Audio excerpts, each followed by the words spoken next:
Go. An error occurred. Please try back later. We're live. We are live, Scott. So just keep that in mind if you want to mute your mic while you're getting set up. Hey, everybody. Hello. Hello out there. And I'm trying to think of a clever way, like some one of those clever zombie movies, you know. Hello out there, everybody in Zombieland. No, no zombies.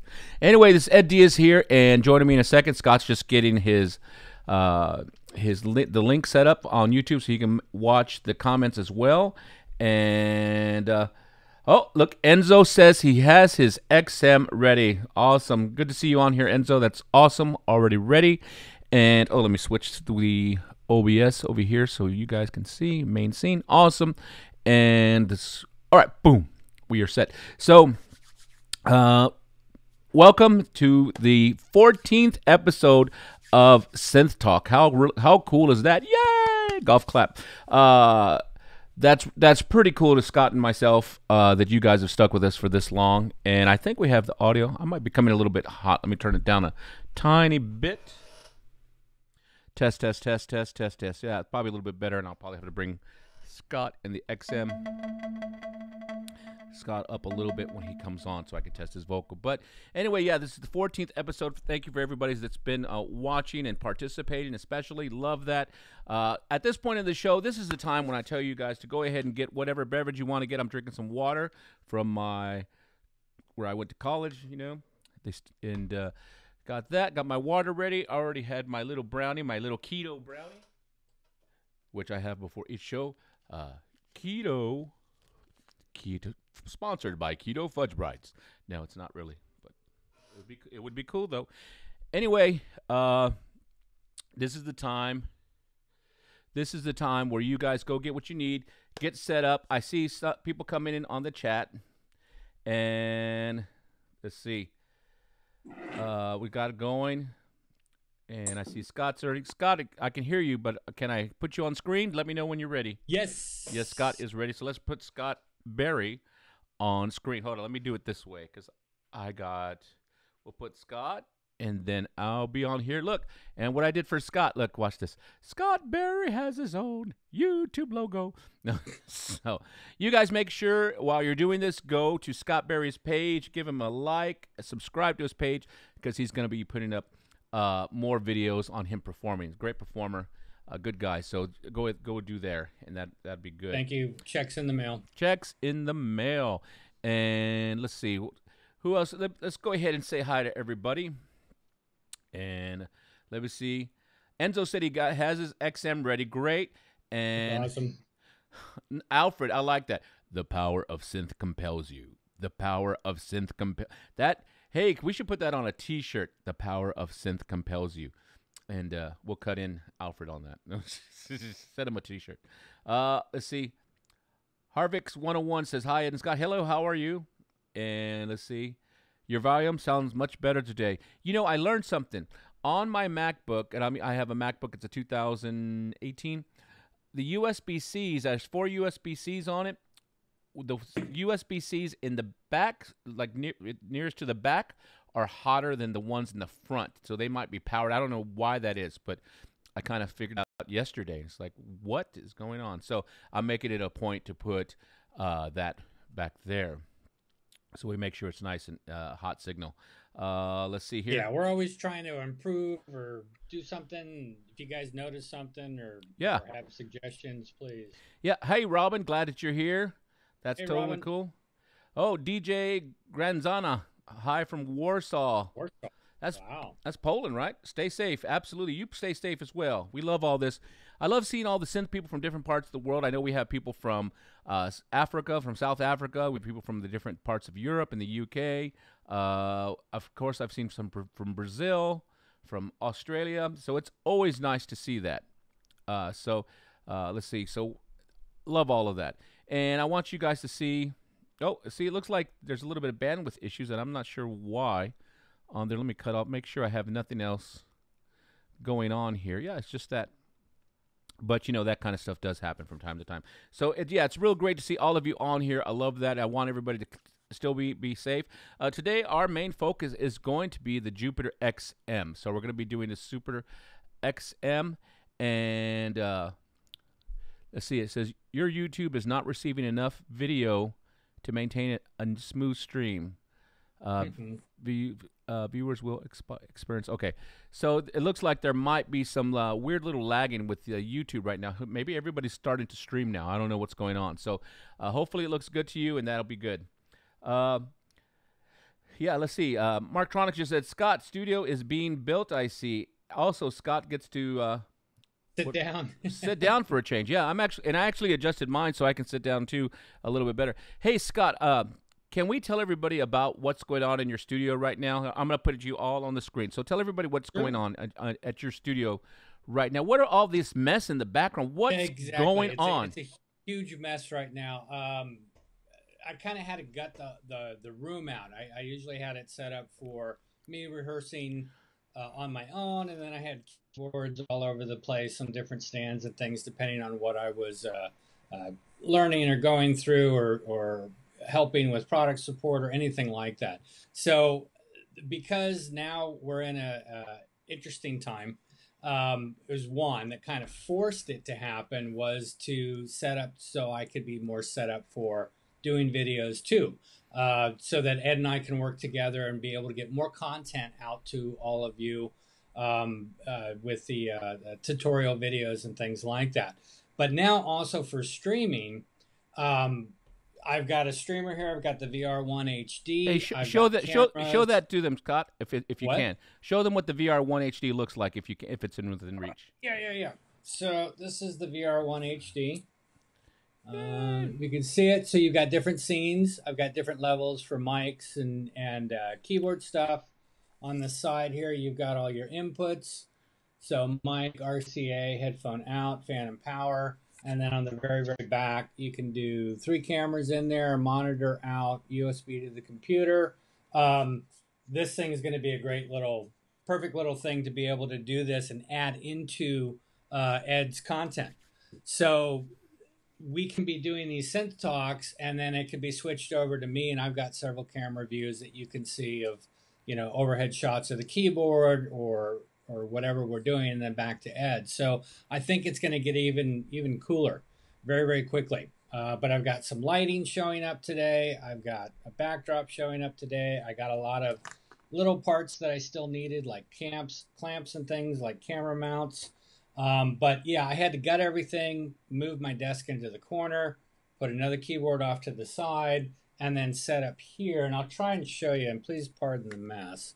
Let's see back here, because that's got everything all over it.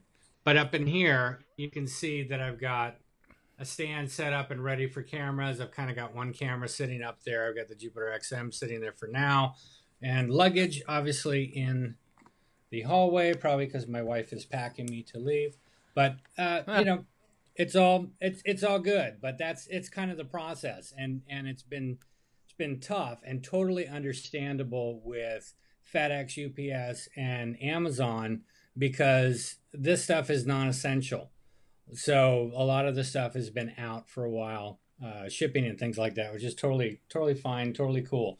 And yes, take care of the other things first, absolutely. So, but today today's the landing day. Everything winds up showing up, and I'm kind of excited about and getting it ready. It's going to be really cool. So as you can see, Scott's studio is coming together to not only be a great audio studio for him and a rehearsal space for him to learn, but now also he's going to be able to share videos from his studio, create content and share content. So, and I'm using the VR4 HD, which I can't pick up right now because it's completely hooked up, but he'll be able to share as I am, where I can switch cameras as well. So let me go back to the chat a little bit and say hi to everybody. I see Big John Sweeney. Hey, John, how you doing? Big John from Scotland over there, from Roland over there in the UK. John, you are not late. And then once again, he said they were outside giving a appreciation clap to all the health workers out there. I think we should do. Hey, Scott, let's give it a clap to all the health workers, all you people watching, no matter the time. Just give them a shout out. So hard for the safety of us is awesome. Yeah, and then also shout out to all the people that are essential workers, the people that are in the food markets and deliveries and making food for us at restaurants to go. Love all that. So yeah, we gotta just make it through this. But as we've stated on all the episodes, the purpose of this is to give you something constructive to do. Take a little bit of time out of your day. So hopefully whatever's going on in your life, hopefully everything good is going, but you can take a time out and learn synthesizers with us. So when we all emerge from this healthy, you can really kill it on the keys. So yeah, and the biggest thing is that it's interactive. So you ask questions, we try to go to that, we try to address them the best that we can at the time. A lot of them can be solved. Sometimes we have to look into things or get back to them later. So if you need to remind us, please do. Yeah, because you know me, because you guys have probably learned from hanging with us that I'm the one that's like, ooh, what's that? Squirrel. So yeah, that's totally me. Let's see. Walter, yes, Walter Galindo says this is what he's been waiting for. Alfred Papa, his XM is on standby and waiting. Okay, awesome. Let's see.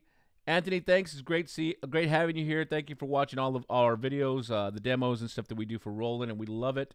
Absolutely. Of course, our brother John Sweeney, and I hope all of our mates over in the UK and all the other Roland World families are being safe. Yeah, real quick, we can't thank you guys enough for any of your comments or that you're getting something out of what we're doing and things like that. It means the world to us. It actually does. Yeah. So thank you. So what we're going to be talking today about is the Jupiter-Xm. Yay, Jupiter-Xm. That's what we were focused on today. And look, I have Scott Berry's name on it. Get out of there. All right, so we're going to do Jupiter-Xm. And so this is a great time for all of you to just kind of remind us, what do you want to see on the Jupiter-Xm? Now, today's more of a general discussion about the Jupiter-Xm, so we're going to go over a lot of different things. And if you haven't done it already, make sure you go to YouTube and search Roland Product Support. We have a lot of great videos where we've filmed Scott Berry here, Mr. Scott Berry, doing a lot of videos on the Jupiter. I think, how many are there, Scott? There's over 20. I don't know. We shot so many in that week. Yeah, we shot a bunch on the Jupiter-Xm and the Jupiter-X. So I've been falling behind as far as producing them, but I'm going to get some up today because usually there's just a lot of, it's so funny. Some of us are real not doing much at home, watching just Netflix or whatever. But some of us are actually busier because a lot of us that are content creators are even busier, which is okay. So today we're going to go over a nice general discussion. I think we're going to make sure you guys know what the button presses do as much as we can, and then just kind of show you some different things. Scott will probably lead a lot of the discussion if he wants to, and then I will do a lot of the button pushes, and we'll kind of get it going on here. So once again, that is the Jupiter-Xm, what we are doing. Okay. Oh, right away I see Brian Chris Kamasato. I like Kamasato. I like that name's Sato. A squirrel moment. I saw this old karate show. It was about karate tournament in the 70s called. Oh Lord. No, no. Stick with me. This is cool, Scott. It was. I think it was called Black Belt Kings or something. It was based in New York, talking about a tournament, and one of the competitors was from Japan, and his name was Sato, and he was just a tough dude, and I just thought it was cool. Anyway, all right. So I'm sorry, Scott. All right, let's get back to it. Everybody look at Scott's face. Look at Scott's face, what he deals with. Yeah, he's just like, dude.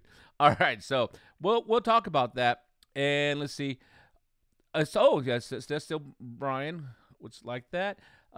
Jupiter-X is on back order from Roland. Expected it in May. Yeah, I'll go ahead and put Scott on the screen as well with me on this one. Just keep in mind, I see a lot of you are getting your Jupiter-X and your Jupiter-Xms. I think more Jupiter-X is the one people are waiting on to finally hit. Yeah. But we're starting to see those trickle in. I know Roland as a whole is doing their best to ship out orders. So I know Roland US is doing their best to ship out orders, but remember, it's a whole supply chain, depending on what factories they come from, and they got to go into the world. And so just hold on, and if you're getting mad and you're like, what's taking it so long? Read a newspaper or look at the news and see what's going on. Yeah, remember what's going on in the world and how they're trying to do everything they can to keep everybody safe. Yeah. So things shifted with, all of a sudden. I mean, I saw this morning that Ernie Ball, if you're familiar with Ernie Ball guitars. Shout out to Ernie Ball. And things have taken part of their shop, if not more, to make masks now. So things like that are happening through the world, and we just have to be patient and just pray that everybody stays safe. Cool. Let's see. I already see some good shout outs from everybody. Oh, Mr. David All and Ho. It's our brother from another mother right there. He says, "Hi, chaps." Hey. What did he call us, chaps? Yeah, I'm not wearing chaps. could have been lads. I think it could have been lads or whatever. Anyway, we're gonna have David All in here. Hopefully on next Wednesday. David, next Wednesday, I think. We'll get you on here and we can do Phantom or Jupiter or whatever you want to do, or just having you on here. And I think we'll be able to get David on video, which I'd really like to have him on video and stuff. So that'd be cool. All right, let's see. Robin Spears asks, can you explain some scenes? Can you explain how some scenes have a bass line that is accompanied by the IARP? Can you change the bass patch to another bass patch? Absolutely. Okay. Remind us. We're going to go through that. There's some questions up above too. Here, read it. Catch it, Scott. Brian was like, would like some info on MIDI program changes for scenes. Okay. So we actually covered some of that with the Phantom and the Jupiter-Xm on an earlier Synth talk when we were doing program changes. And we can definitely go through that, but it's every scene and every individual tone has its own unique address, which is the MSB, the LSB, and the PC number. So it's just putting those in the right spot, and even the Jupiter-Xm can do that. It can be a master keyboard. If you do have one and you've looked around and you see MKB anywhere, that's what it's indicating, master keyboard, and then it will bring in the where to program in the numbers, the MSB, the LSB, and the PC to control and change program changes for other things. Okay, cool. So let's get to it right now. We'll go ahead and start doing some of this right now. All right, let's go. Boom. Okay. First question. I have a quick question. I know that the XM and the Jupiter X have 5 parts, but can these parts receive on separate MIDI channels? So instead of layering, they can receive multiple independent parts. Yes. So each part, as you guys know, and if you don't, the Jupiter-Xm and the Jupiter-X can layer up to 5 parts, 4 of which can be synth tones. The 5th one is a rhythm part or drums. So when you go into the part section, Ed, so go ahead and hit part real quick. Okay. Part, you'll see that right now this is showing on the right side, the 2 buttons that are solid lit are layered.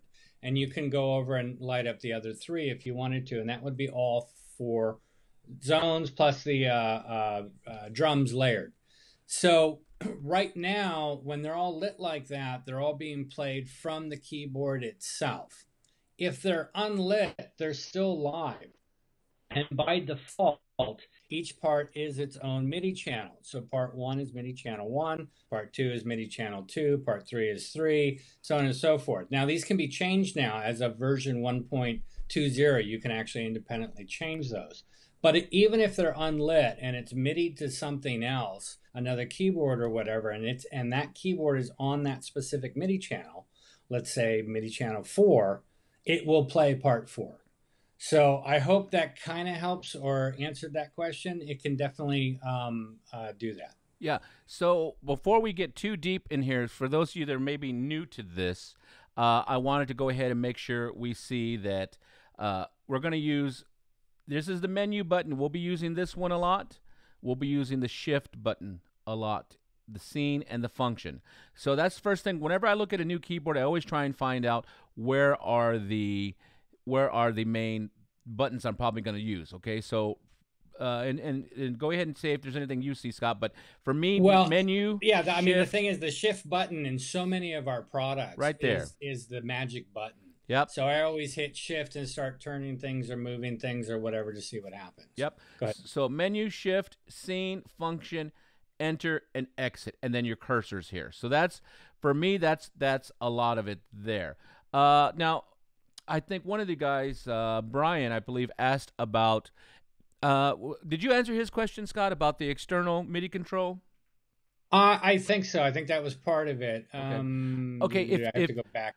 Real quick before, if you go back, I think it was episode let's see, this is 14. I think it was episode 12 that we covered external MIDI keyboard control, and we actually in that episode we show how to do it from a Phantom to change the numbers of the Jupiter-Xm.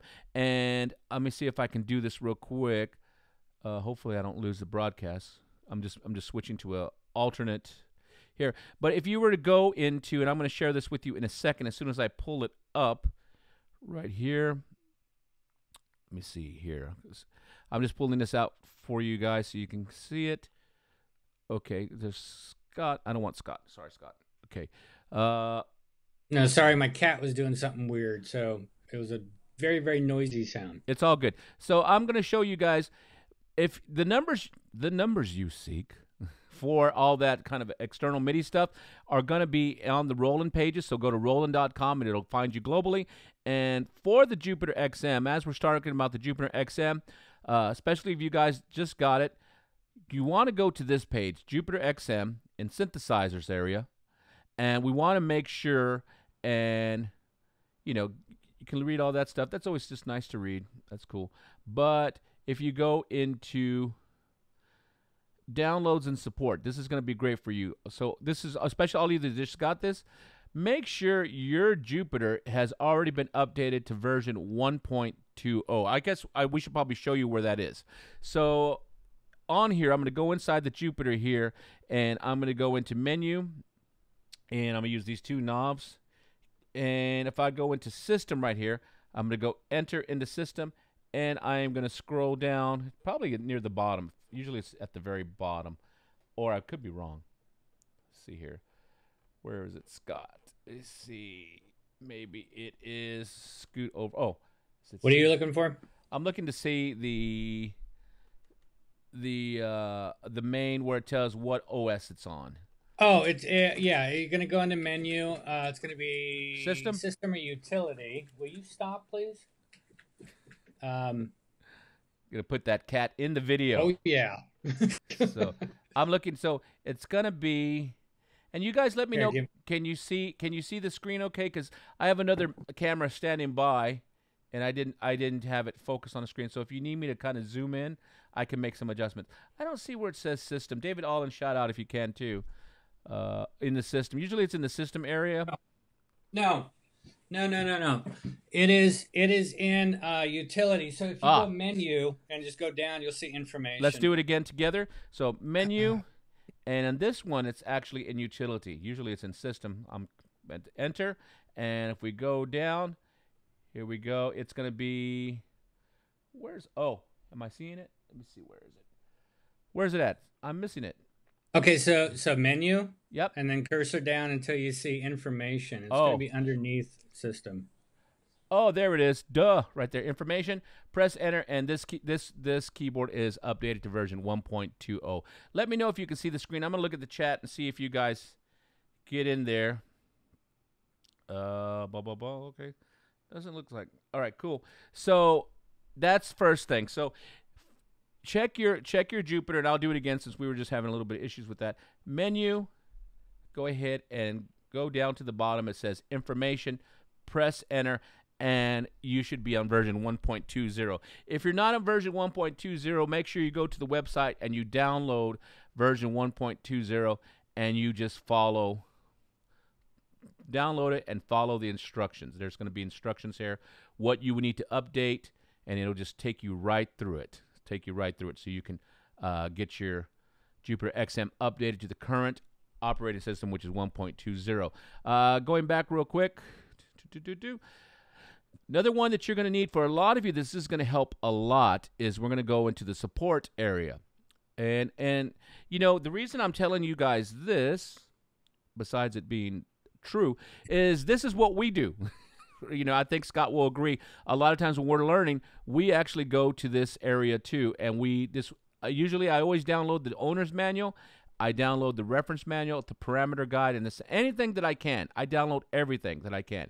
And on this particular synthesizer, we give you owner's manual, reference manual, parameter guide, sound list, and MIDI implementation. Scott and I tend to go to this one a lot, MIDI implementation. And this one's deep. If you go into that MIDI implementation on this one, it just goes on and on because there's so much system exclusive messaging that's in there, all the threads and everything like that.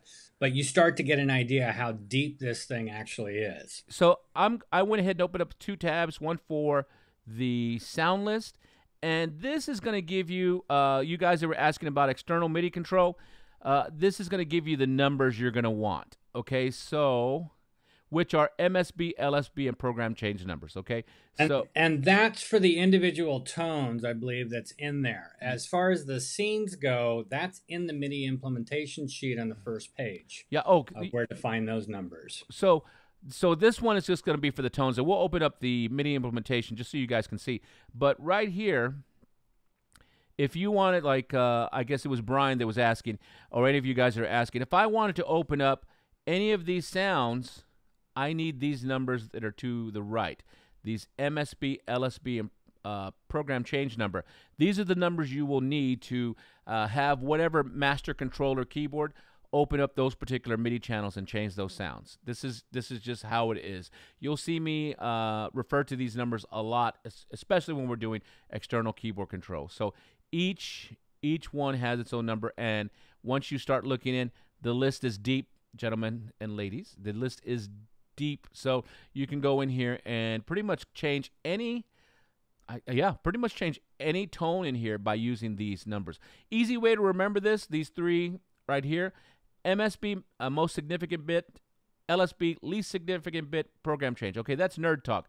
The easy way that I remember this is to go, MSB is the neighborhood where the sound lives, LSB is the street number, and program change is the house number. So we got the neighborhood, MSB, the street number, the street name, and then the house number. Okay, shout out to Silky T for teaching me that years and years ago. Silky T. So, yeah, MSB, LSB, program change number. This is what you need. Now, the other one that Scott said, these are all just for tones. If you want to change individual scenes, you would have to go here to the... And real quick, I think it's kind of obvious, and of course a lot of you guys already know, but in case you don't, this is per MIDI channel. So if you're trying to change, part 1 or zone 1 on the Phantom or something like that, that's going to be MIDI channel first. So MIDI channel 1, then the MSB, LSB, PC number. If you're trying to change zone 2, which is MIDI channel 2, then you'd send it out on MIDI channel 2.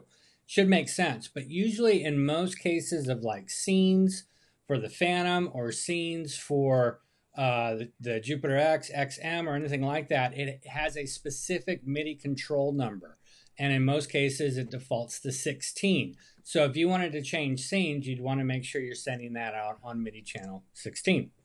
All right, cool. So I just opened up the MIDI implementation, and this is always like, what is this? What is this? You still there, Scott?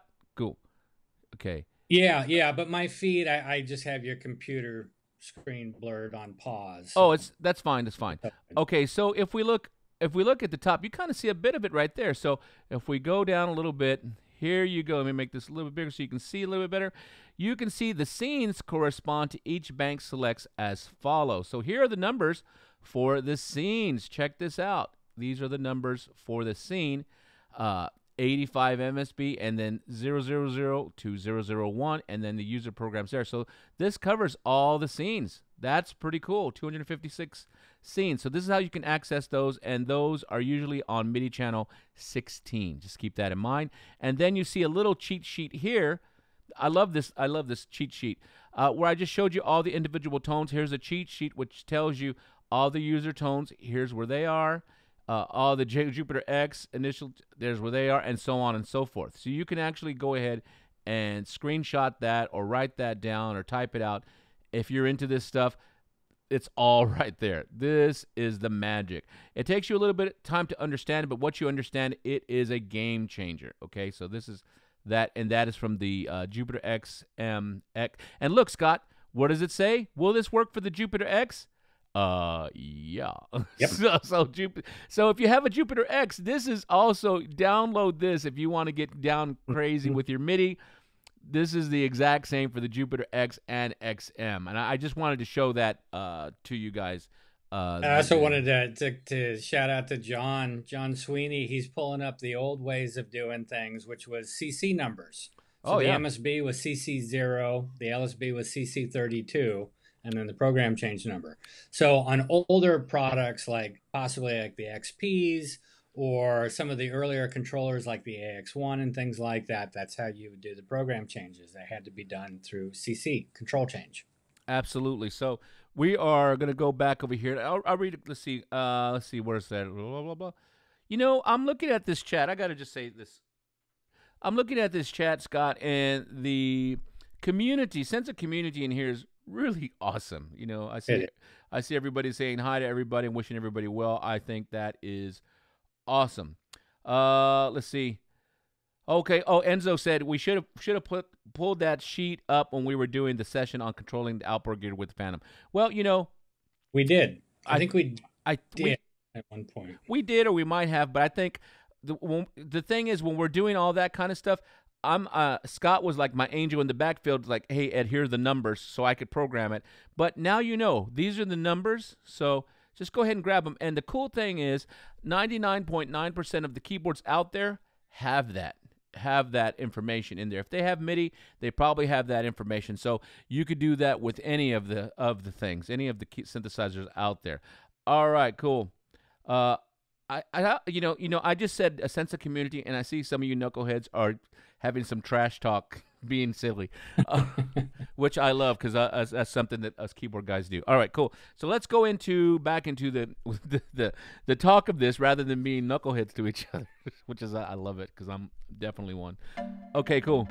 Let's see. What do we want to show? Scott is on here, the Jupiter-Xm. I was gonna say my FaceTime feed is still stuck on your computer. I don't know if you can see that or not.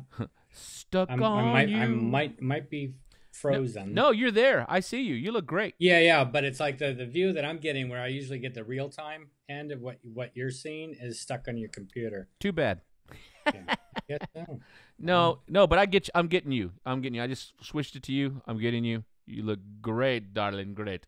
So that's awesome. All right, so a little bit of technical difficulty on Scott's side, but bottom line, we can see him, we can hear him. That's what we really want to do. All right, so what do we want to talk about on this guy? Keep me in line, Scott. Can you still hear me? Yep, I can still hear you. Okay, cool. Maybe. Yeah, no, I hear you. So, okay, good. So, let's see. I see a bunch of comments going on here. Man. Oh. Very active. Oh, I see Miss Kelly Morris is there. You guys make sure and give Kelly Morris. Hey, Kelly. Go to her YouTube page, IB Kelly Morris. She is a great performer in there. So go to IB Kelly Morris on YouTube and subscribe. Everybody subscribe, okay? All right, and Kelly, you owe me $20, just FYI. So anyway, all right, so let's talk about really how it's organized. Maybe we can start off, Scott, when people want to go in here and get into here and kind of start doing something from scratch in here. So first thing we have to know how to go through the different scenes. So let's talk about how to go through scenes first. So what is it, Scott? If we go down scene, we're in scene 1, bank 1 of the scenes, and you can see it's scene 1. But if I want to go to a different bank of the scenes, hold down scene, hit it, and then you just touch it. So I just went to bank scene 5, 4. Can you see that screen? It looks a little bit small here. Maybe I need to get another camera. Yeah, I can't see anything. I'm kind of blind. Okay. Here, Scott. Entertain the class, and I'm gonna adjust the cameras real quick. Okay. All you out there, y'all be good. I'm gonna adjust. I'm gonna bring a second camera just for the screen. Okay. So Scott's gonna tell you a story. Here, go ahead, Scott. I don't have any stories. This one time, when I met Ed many years ago now, basically, yeah, I guess we're just trying to get an idea of everybody that's here, what your level is. If you're brand new and this is totally new to you, please let us know. If you're more intermediate or advanced user, please let us know. And again, if we missed your question because of all the chaos in the beginning, please repost it and we'll go back through it. I'm just kind of cruising through here real quick, and wow, I want to say thank you to Anthony. He was talking about he owns a Jupiter 8, bought it after seeing Scott's demo, mine. That is so cool. He's interested in the X. You're going to love the X. If you get a chance to get the X, Anthony. There's no question. It's different than the Jupiter 80, but it's more that synth end and that familiar analog feel for sure. So yeah, the X is a necessary piece you probably should have. Let's see what else is in here. Thank you, Mark. Again, with that, recommend getting those. Yep, he's doing the same thing. Kelly Morris is awesome. David Allen is awesome. But yeah, just okay, Alfred, you're a total beginner. Awesome. So we'll go through some basics of how to search, go through scenes, change scenes, go through the individual parts, and some shortcuts that we'll go through on that.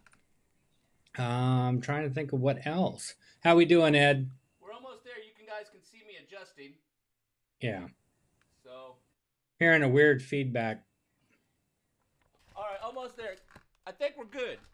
Yeah, cool. Yeah, Mark, David Allen's absolutely amazing. His demos, his videos, everything that he's done as a performer, as a person. He's one of my favorite people. He's awesome. You talking about me? Absolutely. No. Oh. Actually, yeah, you're one of my favorite people too, but we just won't tell anybody. Tear. All right, cool. So I think I just adjusted, got it.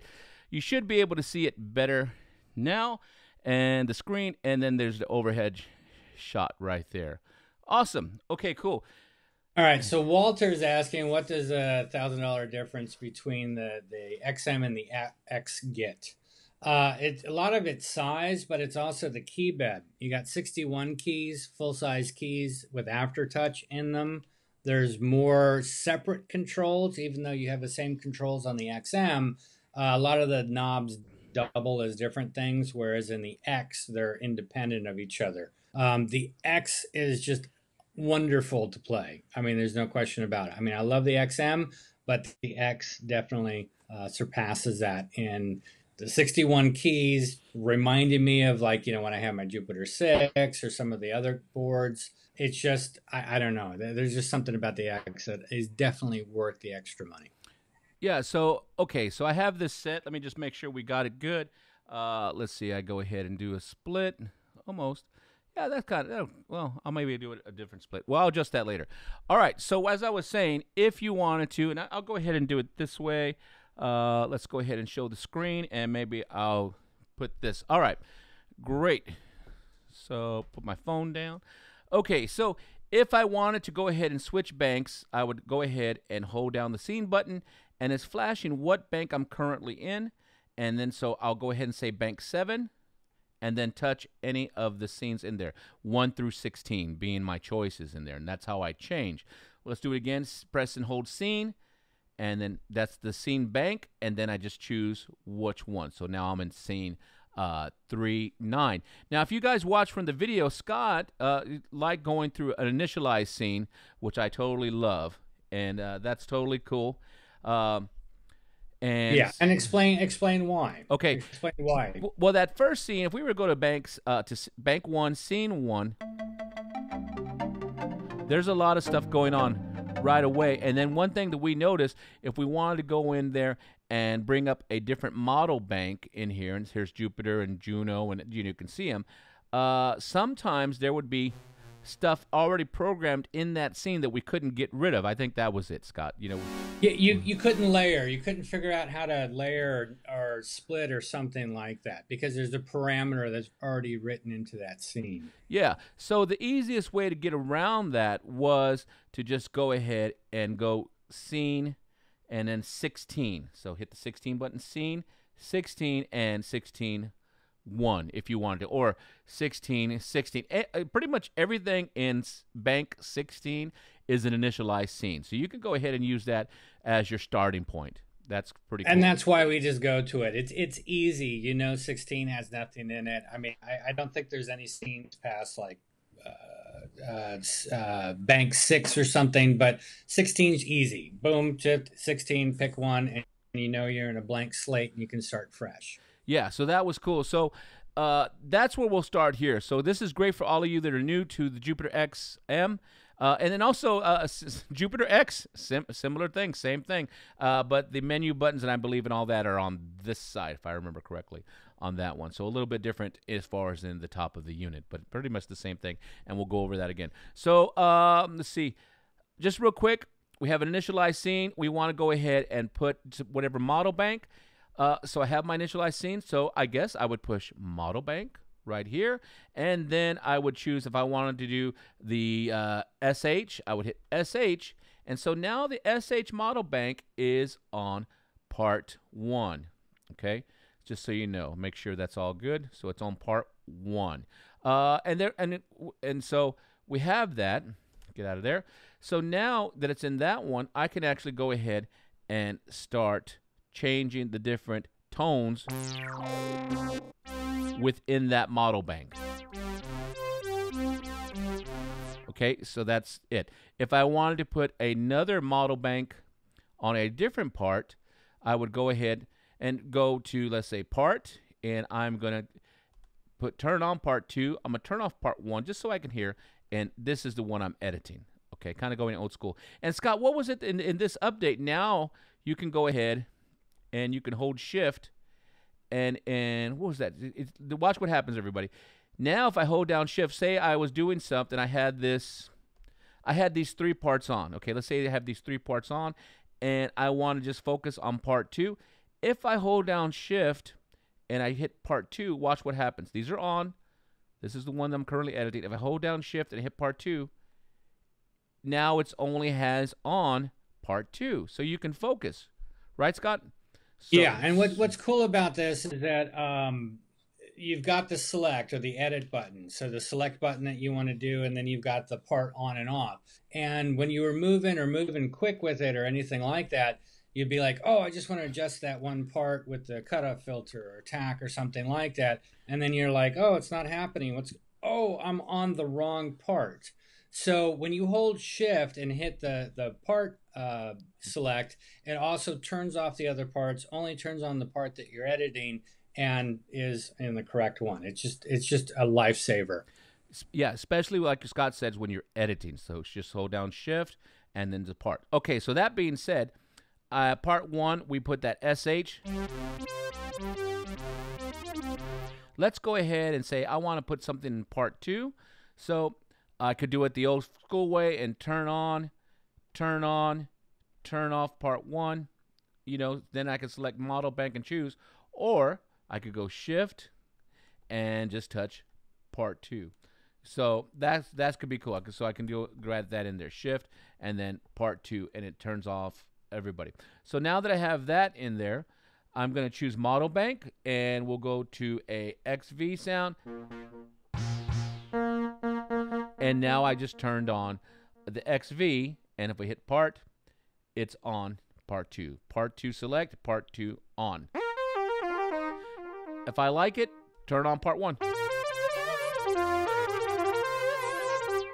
And then if I said, you know what, I want to go ahead and adjust the filter in part 1, all I do is go shift, part 1, and now. And then once that's how I like it, I just turn on part 2 to hear them both. Very, very quick. And if it's something I really enjoyed and I want to keep, remember we can go to right here, and then we can write it as a scene. But here's something else that's going similarly. Look what's going on. It's saying, hey, tone 1, you did some editing. What edit did I do? I went ahead and did a cutoff right there, adjusted the cutoff, and so I would have to go in here and write the tone first. So I would go ahead and press enter so I could write that tone to an initialized spot. After that, and I'll go ahead and write it. What do you say, Scott? We'll go ahead and write that tone, and or use the offsets. Yeah. Or okay. So I could use offsets. This is another thing we want to get you guys into also. So I could use the tone, but I just did one thing. So this is actually a great example. Let's go ahead and do that. How would I do? Let's see. I guess I'd have to start new. So let's go ahead, and I'm going to go to scene again. It's already in that bank that I want, so I don't need to do anything. Here's the initial scene. All right, so I'm going to go once again. I'm going to go right here into part 1, model bank. I'll go ahead and do a similar thing. I'll use that first one, blisters. And if I know all I want to adjust is maybe the filter, maybe I can go into my menu and I can go into the scene edit. Edit, Yep. And then you want to find modify. Cool. So exit right here. And I could go ahead and just kind of look around all this stuff if I want to. Or if I needed to just go down, whoops, there we go. Move too much. I could go into, what is it, probably scene edit. I'm sorry, scene edit. And if I hold shift, watch, it's going to jump to the different sections that I can adjust. This is actually pretty cool. So it's going to jump to the different sections I can adjust. So it's not there. I'll go to the right, part edit. That's probably where I would want to go, right, Scott? So probably there. Let's take a look. Shift. Yep. So go down, see pitch. That's where I could do that. Go down, modify. So because we're editing a part, we want to go to the modify. So now I can come into here. Now I can go ahead and do some modifications from here if I want to do. Now, the advantage to this, and I'm sure Ed's going through this, is that if you do if you use the offsets in the scene itself for something simple, attack, release, sustain, cut off, some other things that are sitting there, it saves in the scene, and you don't have to save the tone over it. And it's like you wind up with duplicate tones that just have a slight variation from the original patch, and it's kind of taking up, I don't know, I look at it as wasted space over something simple. Yeah, if it's more detailed, that's different, but yeah. Yeah, if you're really going in and editing that tone, like big time, edit this, edit that, and you're just really making it your own, then yeah, maybe you want to go ahead and do it at the tone level and just save it. But as Scott is saying, and as we're saying, if it's just subtleties you want to edit, take a look in that part scene edit. And let me go ahead and show you guys again where that's at. So once again, that is all you would have to do. Let me exit out again. Is we would just go into menu and scene edit, and it's going to have the comments edit area for the whole scene. But if I cursor to the right, then I can go into the individual parts edit, and this is where we would. This is a good spot for all of you to kind of get used to this. You can go shift and go all the way to the top. We can adjust the level for the individual parts. You can see that the chorus send, delay send, output where we want it to go as far as like the drive or not. The chorus tuning, this is a very important one, so you can adjust all of that. Octave shifting, all of that is in here. Cutoff that's just what a lot of us are going to do, just do slight cutoffs to the sound via the scene edit, and then we can go down a little further. Remember, if I hold down shift, I can jump to the different sections fast. To receive, this is another good one, to receive program changes, bank changes, and bend. So currently this particular part 1, is set to, it's set to receive MIDI when we're talking about external keyboard control, external changes. This one's set to receive, RX, receive PC and bank changes right there. So that's cool. Go down a little bit more, shift, and scale type. Oh, here's another one that I want to talk about. All of you in different parts of the world, we like different types of scale tuning. So if we look, we can actually go in and we have equal temperament, just major, minor, just minor. We have all these other ones, and then of course we have the Arabic for our friends over there. So you can go ahead and have a whole bunch of different things that you can do right there. So and then we can go in there and do customize keys changes right there. Just FYI, just all you guys know that. And if I want to shift, go all the way back up, that's how I do it right there. We'll cursor to the right, and look, here's where we get into the zone edits for the Jupiter. Scott, I'm gonna put you on the spot. I'll put you on the spot, but put me on the spot. We had someone contact Scott a little bit ago, and let me switch cameras. We had someone contact you a little bit ago that asking if you could. Severe thunderstorms. Ruh-roh. Okay, clear. Okay, asking if we could go ahead and take a drum part and split it separately from the synth part. And I think Scott already, he tried it there. And let's see if we can reproduce it, Scott. So I must go ahead and. Yeah, so the question was basically what he's trying to do is put the drums on the lower part of the keys, maybe an octave or less or something, and then have whatever he wants on the top. So it's a split. And if it was two keyboard parts or two models or you know the four layers that are in there that are tones, absolutely, I didn't even have to think about that. But the drum kit, all of a sudden I thought about it. I'm like, can you split the drum kit in the Jupiter-X and XM? So it's the exact same thing. You go to that part, you go in, you can do this in the scene edit. So that would probably be it, Ed, is it would be scene edit, and then you'd make sure that part 5 is lit for editing. Okay. And you'll find the key range there. So you can limit it down. So we're going to try that now. We're going to try and do that live for you guys. So we have another initialized scene. Okay, I have an initialized scene. So I'm going to go ahead and let's just put something, one of the model banks. I'll go ahead and use the Jupiter. I don't want that sound. I don't want. Yeah, let's just put some. Okay. Okay, we have the flange pad mod over here. And it's through the whole keyboard. Okay, now we're going to go into part, and we're going to turn on part 5, which is the rhythm. Okay, and so we're going to go over here and go into the rhythm part. So we got part on, and model bank, I guess, just remind me, model bank, what I think for drums is on the back. Now let's see here. I messed up. Let me find it. Hold on one second. Where's my exit? That's why I always look for the exit. So we got part 5 on. And so there's the drums. Okay. And now I want to change the drums. Oh, this drums is right here. Rhythm. Right there. So that's what I want. There we go.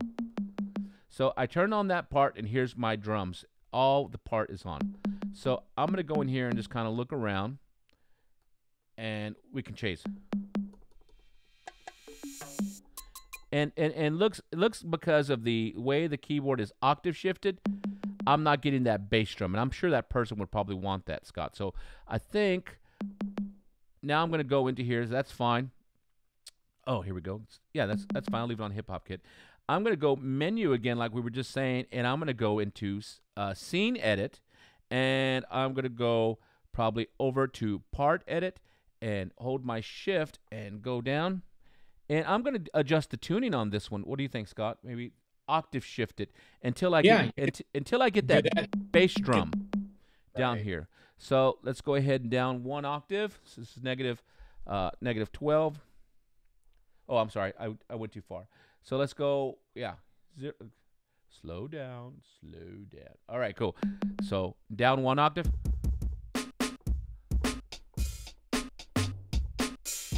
Okay, so we have a basic kit. Okay, so I have everything that I need. Bass, drums, bass, snare, some highs, some toms. I'm going to put a split point. What do you think, Scott? Maybe here at the F. I'll put a split point there. So yeah, I would just trim it down to exactly what you think you need. I could probably just, to see, I could probably just get rid of this section right here. So I'm going to say, let's do that. So I'm going to cursor down because I haven't ever done this. Is an interesting question. Here we go into the keyboard range, lower and upper. Well, I want the lower to still be there.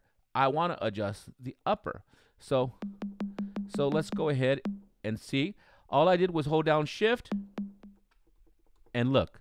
So actually, I want that C to be gone right there. So I'm going to put it here to B. So now, just by going to, this is all in the scene edit, scene zone edit, I went in and I did, now that is all dead on the drum kit.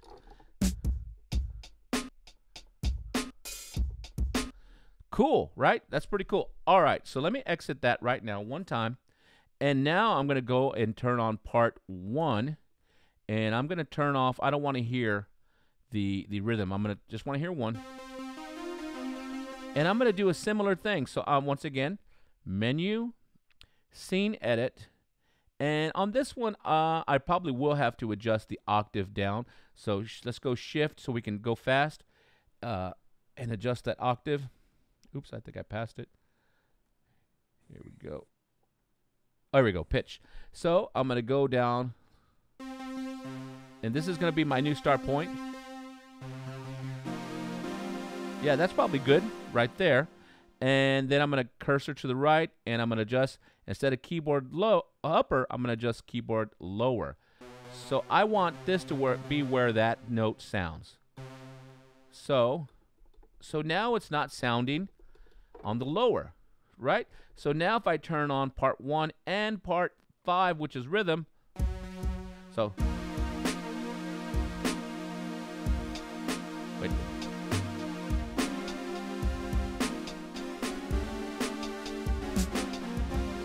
And that's how you do it, right, Scott? That's pretty cool. Yeah, that's it. I mean, that was the question.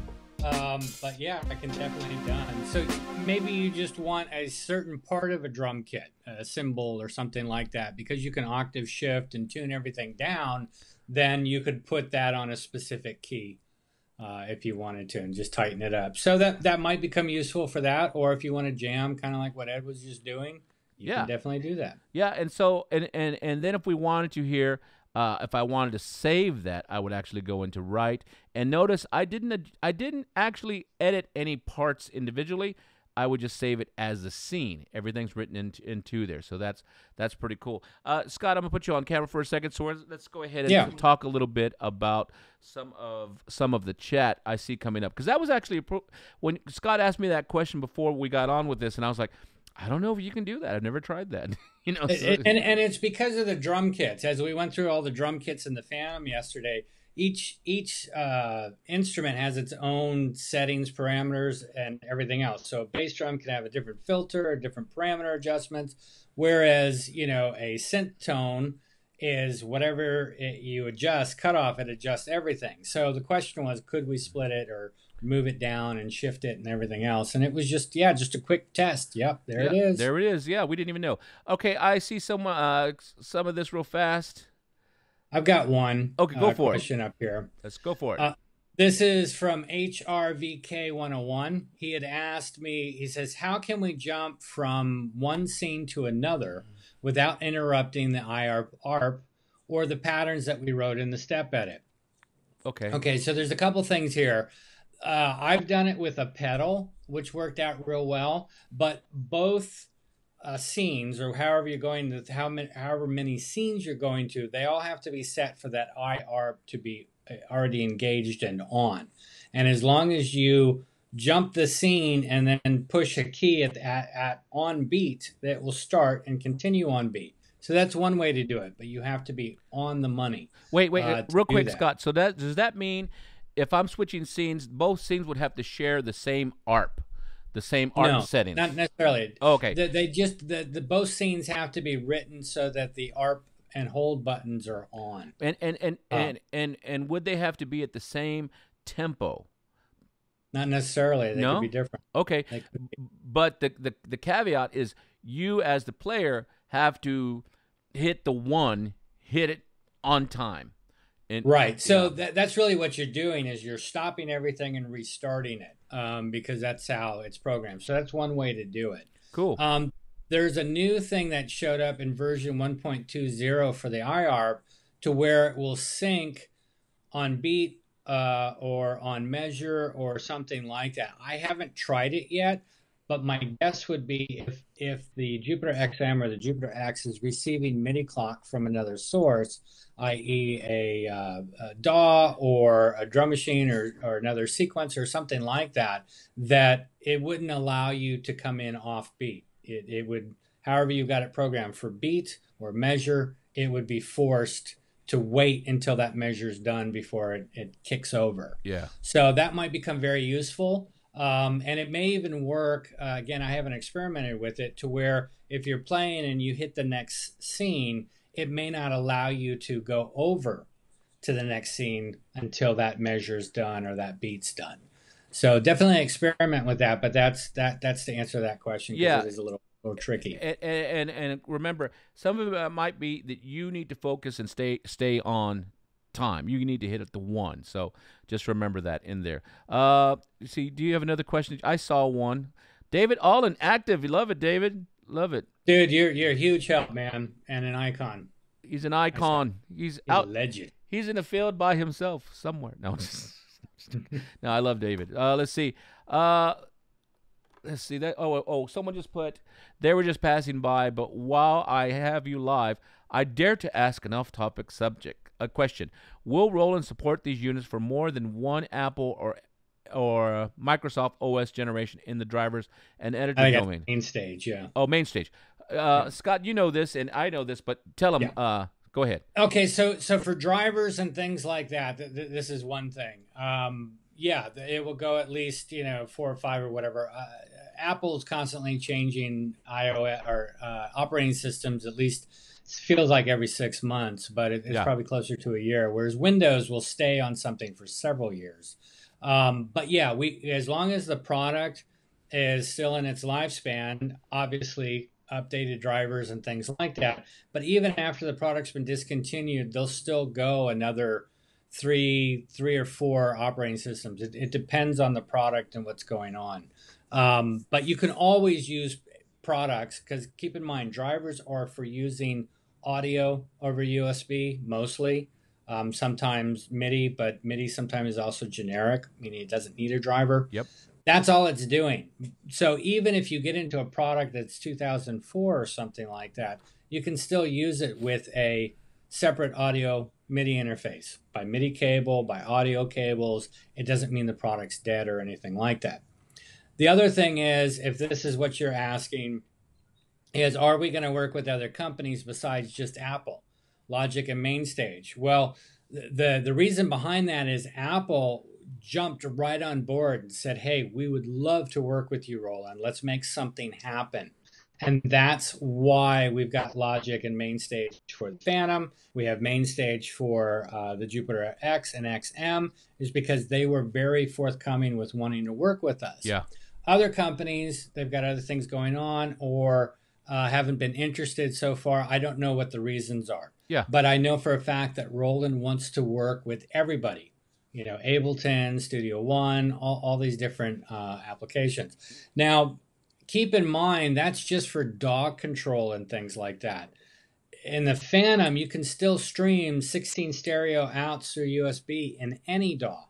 It doesn't matter. It's still will be showing audio interface. Which we'll be showing it on Ableton, I think, next week or the week following. And then we'll also do the same in, I have to download PreSonus Studio One.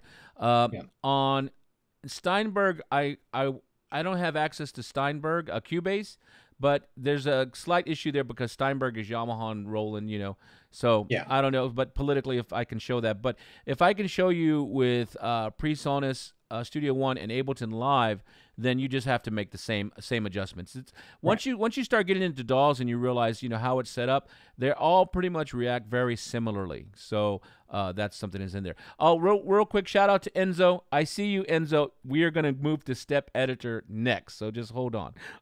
We're getting there. Thank you, Marktronics. Let me see here. Let's see. Speaking of Enzo, he says, blah, blah, blah. Is there any info on a possible editor since we have Bluetooth? That would be a big time saver, wouldn't it? I don't know. I have mixed emotions about Bluetooth editors and computer editors, is because usually when I'm editing, I don't like grabbing the computer all the time because it's just something else to deal with. I see your point, though, and it would be good. But then also, as Scott had mentioned in the previous question, with iOS changing as fast, they're always changing. It's always an issue. And then we have the different Microsoft iPad, whatever it's called right now. Then Surface. We have Surface stuff. So there's a lot of programming going on there, and then every time they go ahead and they change an OS in those mobile units, it causes some issues for us. I know if we had customers on the Jupiter-80 app that we have or had or whatever, customers stopped updating their iPad just so they could keep that iOS that app in there. So it is an issue. For me though, personally, I like, all I need is the keyboard. As long as I can access everything in the screen, we can figure it out. I don't know, maybe, you know, if you keep, maybe. Here's something, you know, there's also third-party things that show up. So you can try those. If you follow the Jupiter-Xm pages on Facebook, you'll see a couple things that are up there from third-party, which could be exactly what you're looking for. Yeah. I don't know. What Roland's got going on, I don't know. I know Ed doesn't know yet with that end, but it's sometimes, yeah, it can be difficult. It can be difficult. All right, cool. Let me see. Robin Spears. Okay, let's see what Robin says. Robin says, some scenes have a bass line that accompanies the IARP. Can you show how to change that bass patch to another patch? Okay, so that's one. Also, can you show how to change what the bass line is playing? Okay, Enzo, this is for you too. So you got that, Scott? We're gonna show right now how to. We're gonna take, and I might just have to search for a scene real quick and see that has a bass in there and how to change the bass sound, the bass tone, and then also after we change the bass tone, how to change what the arpeggio is playing for the bass. Got it? Let's go ahead and see if we can get that done. Yeah, that second part might be a little difficult. I haven't tried it yet. Okay, cool. So, all right, so let's try that now. So I'm gonna have to look, and if you have one in mind, Robin, throw it in the chat so we can see in here. All right, so let me find one real quick, and I'm gonna probably go to scene, and I'll probably go to bank 1, and oh,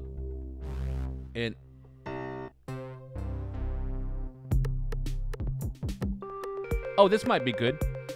This is my favorite. I like this.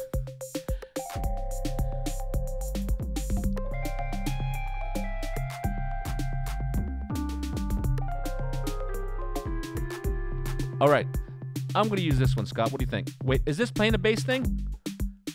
No, it's just doing... Start muting the parts and see. It's not playing bass, though. But I can use this one here. Let me stop this for a second. Okay, so I'm going to go into the part select so I can kind of see what's on. And it looks, and I hit part, it looks like it only has on part 1, part 2, and the rhythm. So let's go ahead, and I'm going to kill the rhythm for a second, turn that off, and I'm going to turn off part 2, and let's hear what part 1 is. Cool, that's part 1, is that sound, okay? And that one's the bell. Let's go shift and see what part 2 is. Part 2 is this dirty sub 2, and look, it's actually split. All right, so to change that, since remember we did that trick, we held down shift and I just hit part 2 and it turned off everybody else so I could focus on that. Now all I have to do, I'm changing it to a completely different bass sound just so you can hear. And now I'm going to turn them all back on. Let's listen. Turn on the arpeggio. Yeah.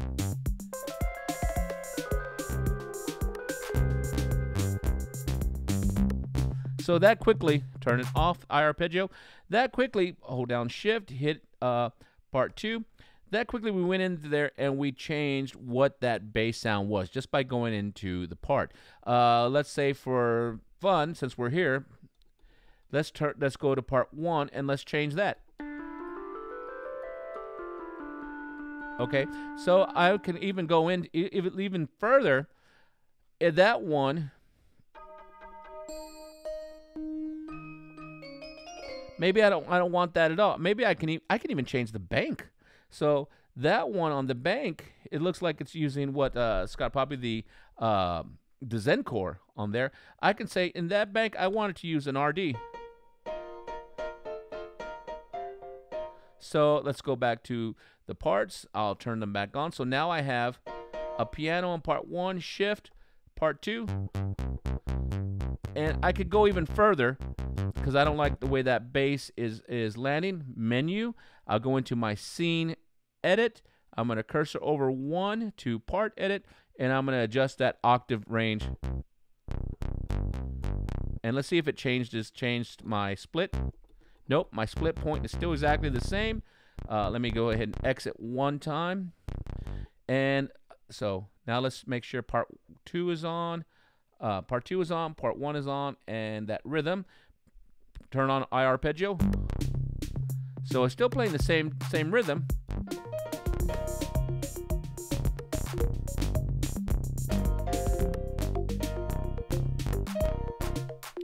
So right there, and I'll turn off iArpeggio. There you could see that we actually went in there and we were able to change all of that. Real quick, I'll do it one more time. I'm going to go ahead and press Scene again to get it back. There it is. And here it is all back to the way it was.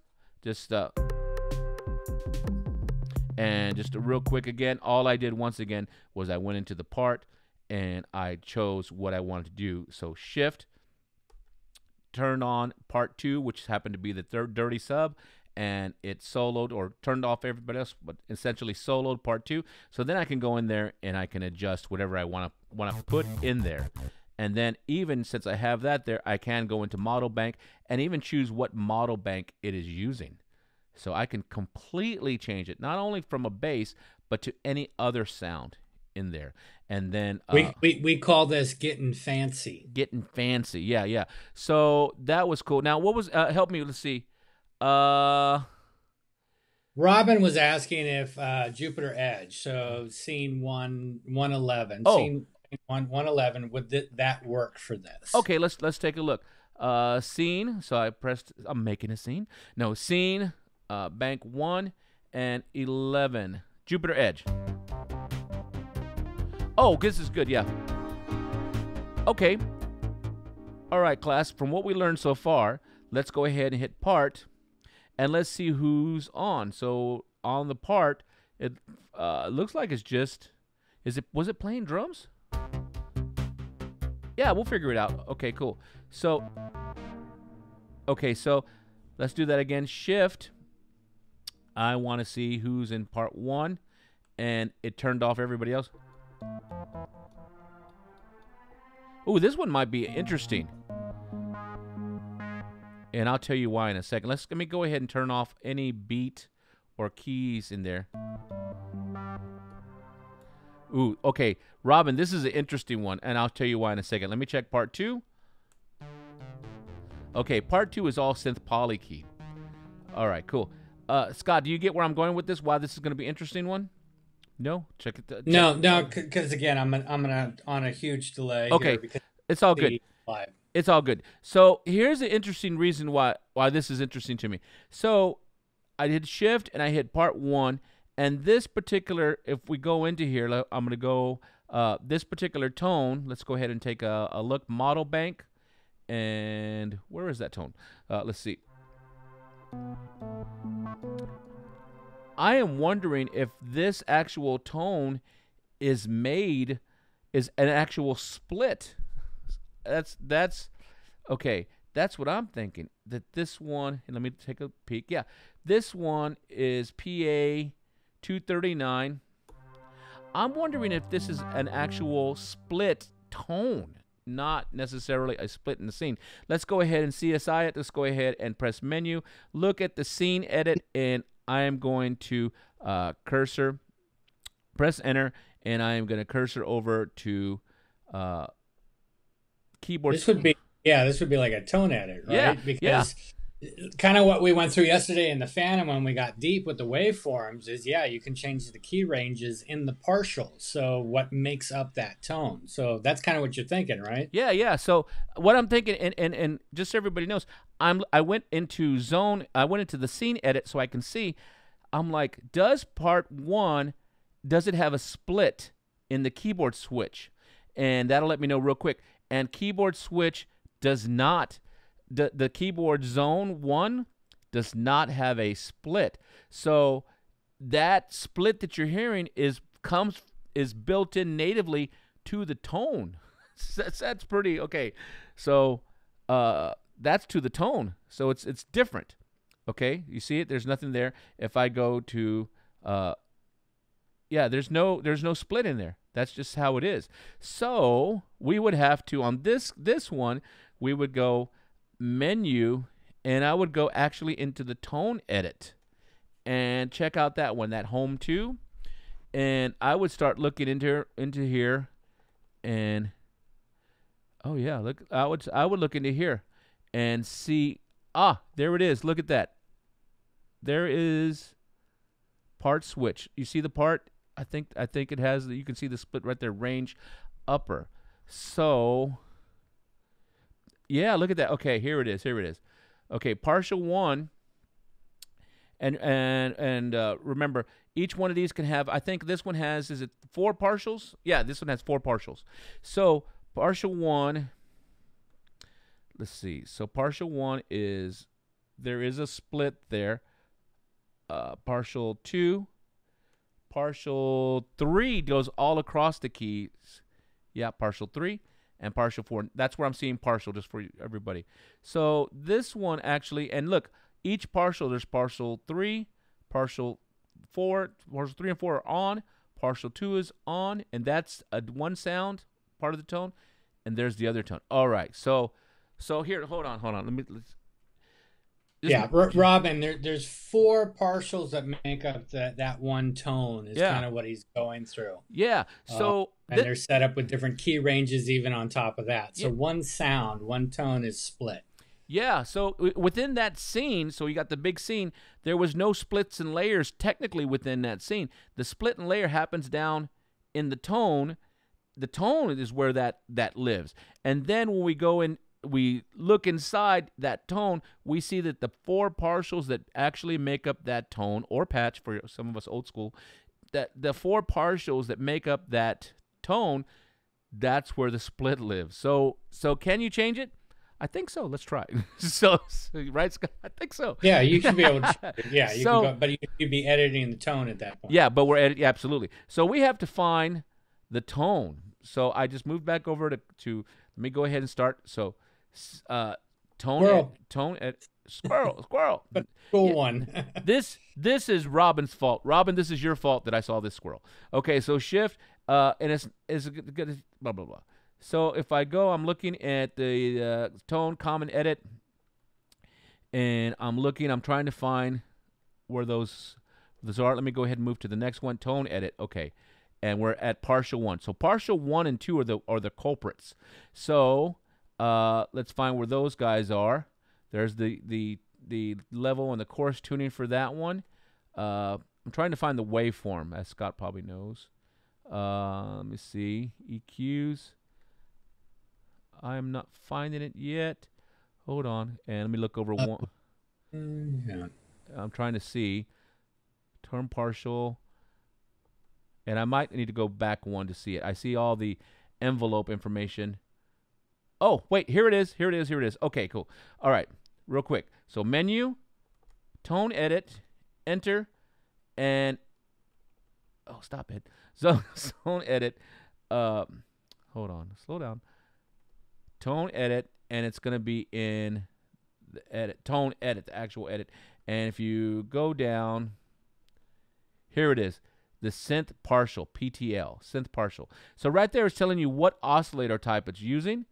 It's a waveform, and there's the sync. Yeah, there's what you need. So I could say, I don't want to use the virtual analog. Maybe I want to go ahead and use a PCM Sync noise. So this one's using a analog, or I could use an actual PCM. Let's use a PCM, and now it should change.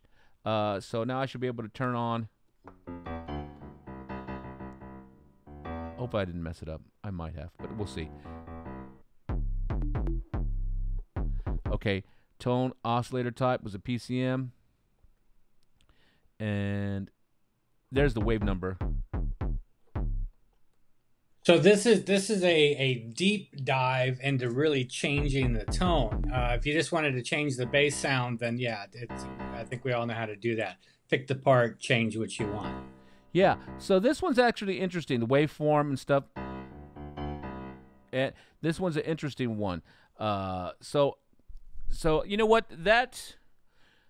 let me know if you want to go into that. That might be that's a deeper dive kind of thing. I'm not sure if I want to go there. The quick answer is yes, you could change it. And I guess, okay, sorry, Scott. You could change it in there. Let me know if you want to. But on that particular one, the way we found out that it wasn't in the scene, it was actually the tone, is once again, I went into the menu and I went into the scene edit and then I cursored over. There we go. I'm back. I just mute that stuff to keep your audio and everything clean. It's all good. So that was in here, the part edit. So yeah, so the quick answer is yes, you can change it, but on that particular one, you'd be actually going into the tone level to do it because that actual split lives inside the tone. So that would be cool. What you could do is, if you wanted to, you could turn off that partial. You could turn off that partial for the tone and then expand the split point and then go ahead and take a regular bass and put it in one of the other parts and then do the split inside the scene level. Yeah. Oh, that's so the next part that Robin's asking is I got how to change the bass patch. Can I change how the bass part plays along with the high arp? You can easily turn it off by turning off the IARP switch for that part.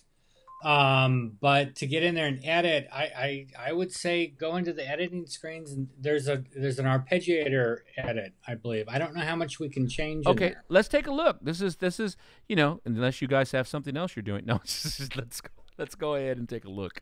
All right, so real quick, what was that? That was scene 111.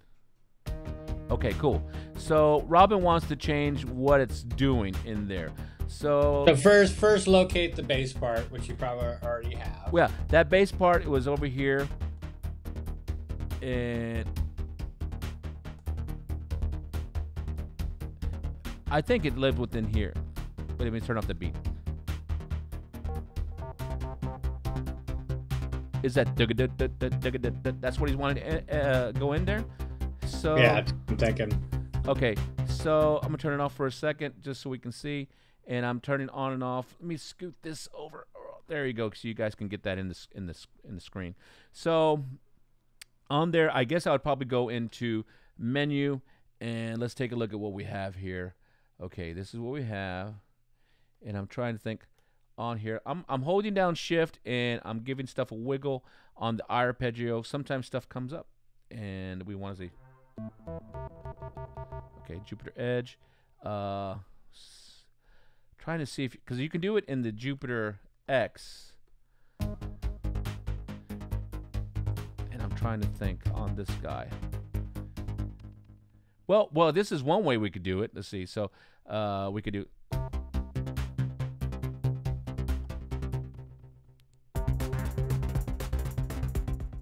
Change. That's the rhythm. Okay. Oh, right here. That's probably it, Scott.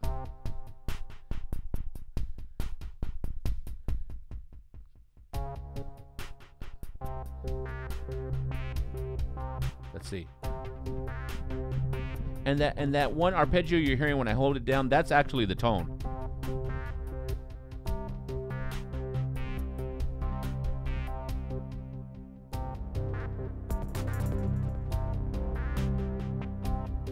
I think, Robin, probably you would have to go into the type right here. Yeah, and you can kind of hear it. Let's see.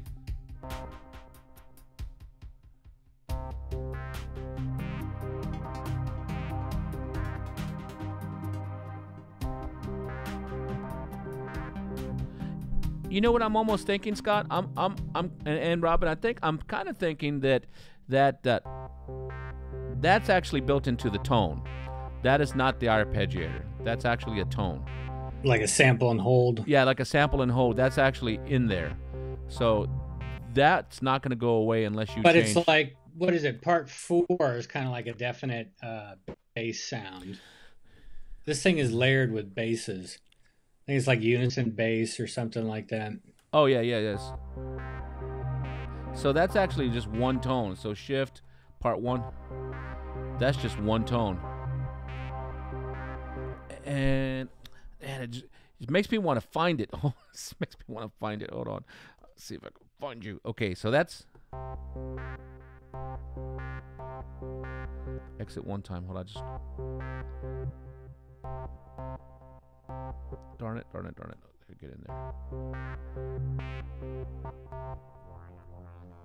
Yeah, so that's part of that.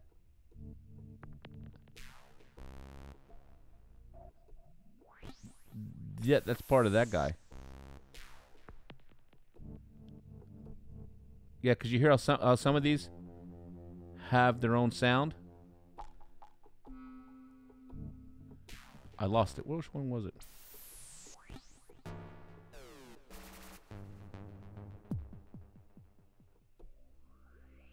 Yeah, on that one, Robin, unfortunately, you would have to, if you wanted to change the bass sound, you would have to actually go into, you would have to, oops, sorry, Scott. Darn it, I keep on doing that. You would actually have to go into there and change, do some serious tone editing on there. All right, so I'm trying to get on there. Yeah, I am trying to give it a wiggle. Would that be an art part edit? Art part edit. Let me look real quick here. And I'm open to suggestions as well. That's what's kind of fun about this. I am looking into here. Once again, I was looking into the menu and I wanted to see. Oh, duh! You guys, here. This is a me duh moment. So menu. There's the I. Okay, let's try this again. Oh, I'm such a knucklehead. All right, cool. So scene. There we go. Okay. Thanks, guys. I saw the comment. I'm like, oh, duh. And then I actually read it. Arpeggio edit. Yeah. Let's go ahead and hear. Enzo's probably like, Ed, get it together. I know Scott is. Scott's just shaking his head. All right. So let's take a look here. The art part edit. So we have our hold switch on, our grid note set to 32nd, octave range, transpose, our motif. That's probably what we're going to change. The type of motif it is. Get out of our different shuffles. Look at what's in here. The length of it. I bet you it's going to be there, Scott, in the motif area. But we'll see.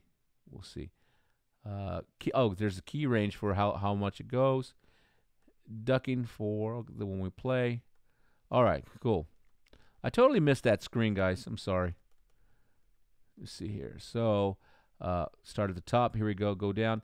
It's probably going to be in here, the motif. So let's see what we can do. And let's...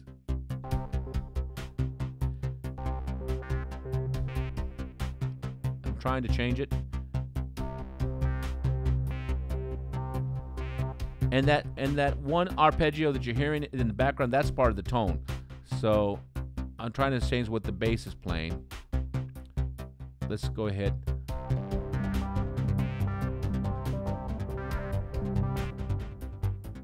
So yeah, motif is the way.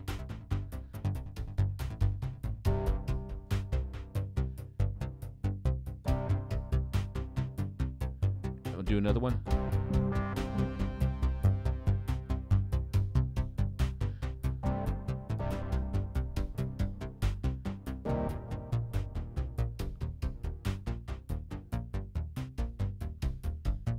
Let's do random.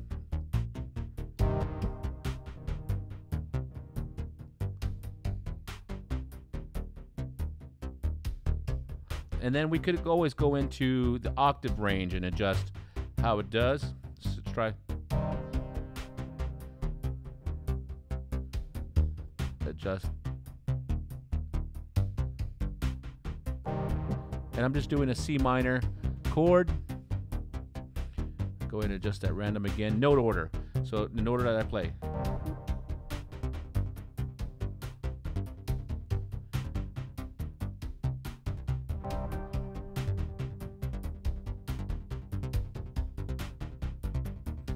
And maybe adjust the shuffle.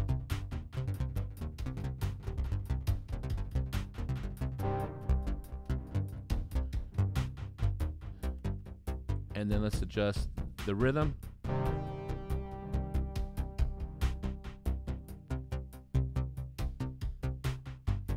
And then phrase.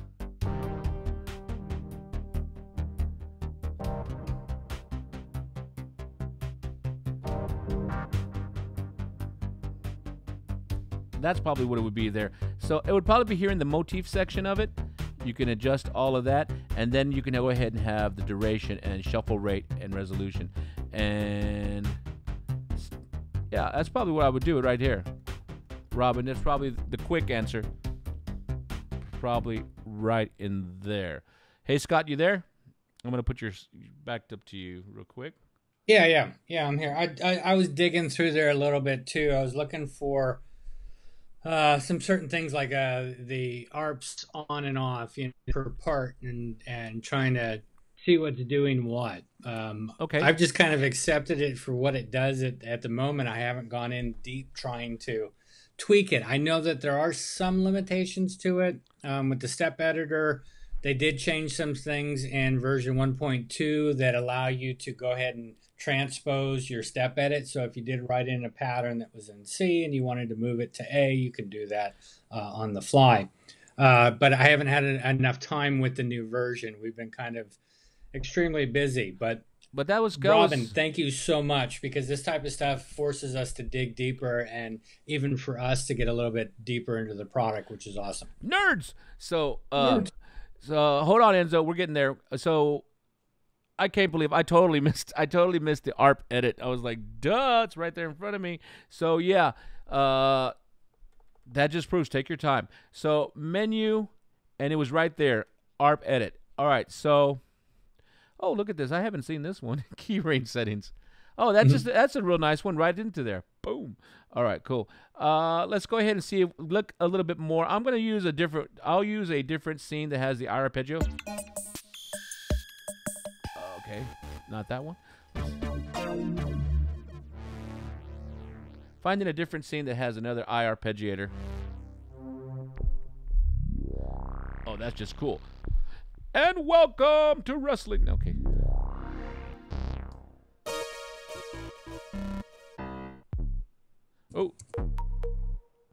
Oh, I'll put it on hold. Let's see. Hold on. What are you doing? What? No, that one's. Let's use this one. This broken ARP.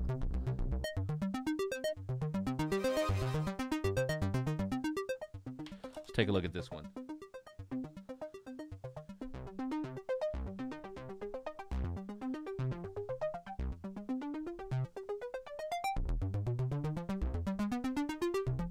All right, so I'll stop that one real quick. Let's go ahead and just really analyze. Yep. Oh, did I miss that? Kirill said there is a motive up and down there if you can change the IARP's play mode. Did I miss that? Let's go ahead and take a look. I might have. Yeah, missed you got up and down. You got random. You got. Oh no. Yeah. Yeah. No. Oh yeah. You're right. So that was right here. And you can go ahead and, all of that.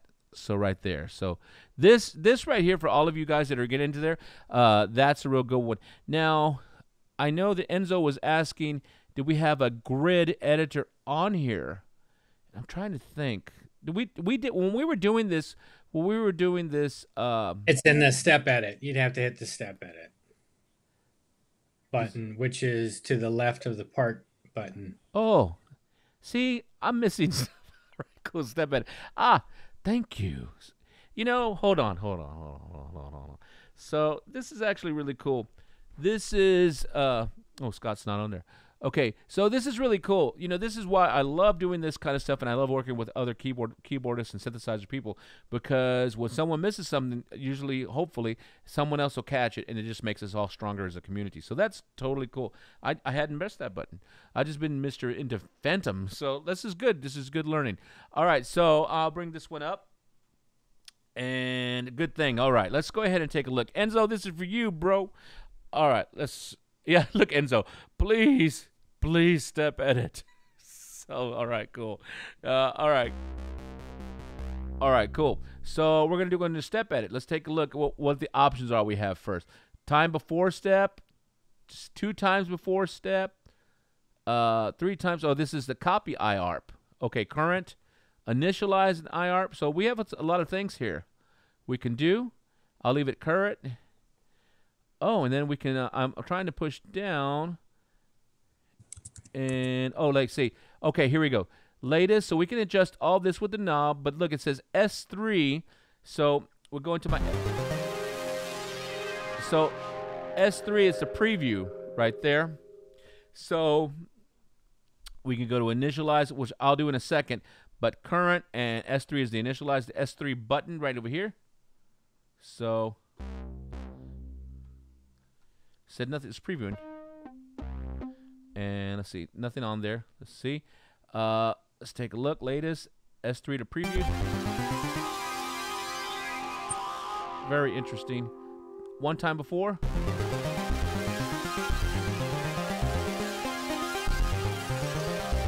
Okay, cool. And 2 times before. Okay. Okay, so let's see. So I guess we can go into here. It says exit to skip, enter to execute. So I tell you what, let's go ahead and have some fun. I haven't even done this. I don't know if Scott has yet, but initialize this plus step. Let's see what happens. So enter to execute. Let's go ahead and try it. Ah, here we go. Good, good, good. Okay. What do we want to do? Let's go ahead. Okay, let's take a look. And let's see, it says page 1 of 4. And there's 2 of 4, 3 of 4, 4 of 4. Great. And I think, you know what? Let's go ahead. So I have this here.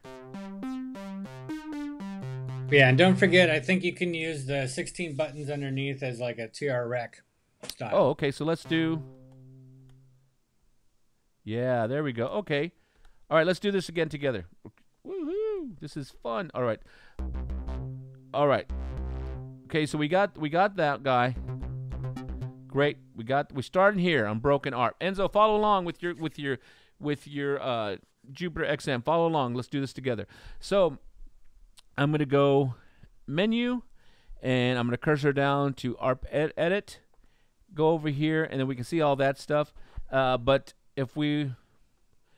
This is where you probably should go, a lot of editing. But if you wanted to go ahead and really get into it, you could go into the step edit, that button that I was totally missing before. Thank you. Okay, so now we have that, and then we can adjust different things here, but I think I want to go ahead and let's do an initialize. I think that's probably what most cats will want to do, Scott. I think that's what they'll want to do. So let's go ahead and press. It says enter is execute. So execute to do that. Boom. Now we have that set there. Let's see. Part 1 of 4. So it looks like we can do a bunch of different things. Let's see. How can we switch parts? Let's see. I'm just trying something, everybody. So okay, we'll look at that first. Okay, let's go ahead and go back to step edit. All right. So it's saying, hey, this is what we're on. Yeah, and it tells you at the bottom of the screen part 1. So I'm sure if I'm trying to see how we switch to part 2. Yeah, there you go. Oh, there it is. I did it. Yay. Yep. Score. I knew that. Okay. Okay, so let's go. So I can go here and say, all right, boom. And I'll just choose some randoms. Great. And look, S3 to preview it so you can check it. Okay, cool. Just does it. And then let's go here. And I'll just choose some randoms. All right, let's do another one.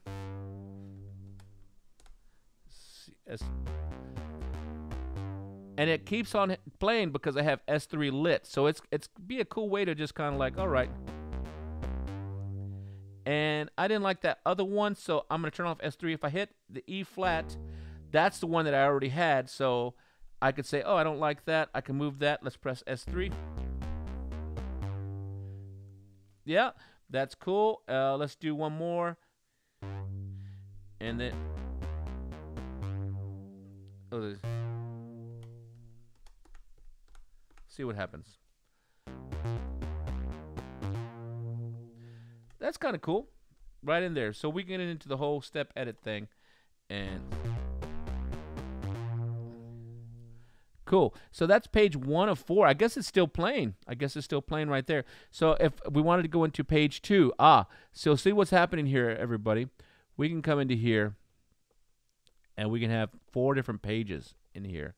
Okay. So here's we go. So I'm going to just choose this grid length instead of 64 4 pages. I'm just going to go to 16.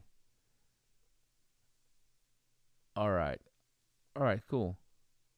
So now when we go to step edit, enter. Okay, part edit. Let's see, it's not letting me there. Okay, exit. I press exit to get out of there. Now these guys should, when I press S3, just loop.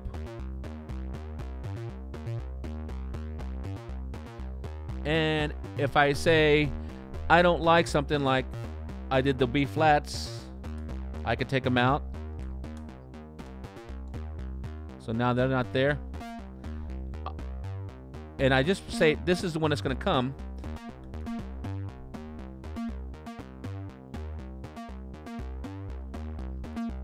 And I could say I'll put that B in there.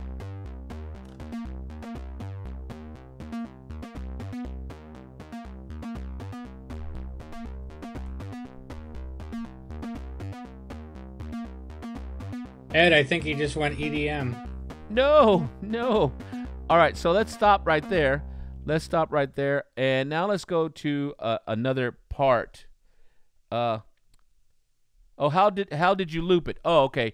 Just go back with me. Watch this. So, oops. Well, it's okay. Everybody relax.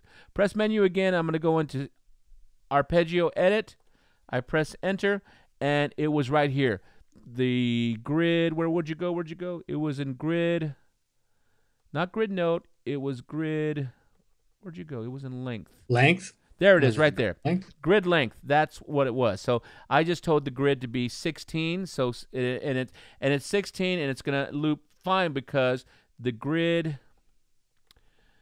And you know this gets easier the more you do it. So the grid is not shuffle. Where'd you go? The grid length, yeah, 16. Yeah, it's just do 16, and that's what it is right there. And I'm just taking a look. Grid sync is on.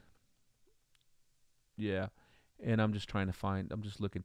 Shuffle resolution is 16th, so that's what it does it. And I was just trying to find up real quick. Grid note, that's what I wanted. Grid note. So that's how it'll be there. So, okay, I did that. And then I just press exit one time. And I hit step edit, and it took me back.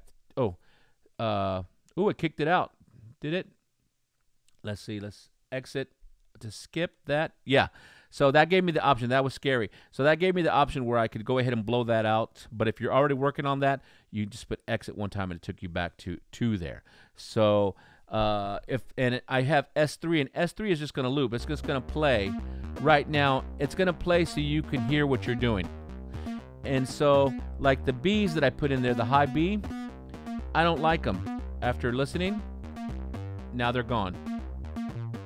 And I can scroll through E flats. I can take them out. There's the G's. And then there's the B flat. The other B flat right there. So here's the C that I did. And so we can come into here.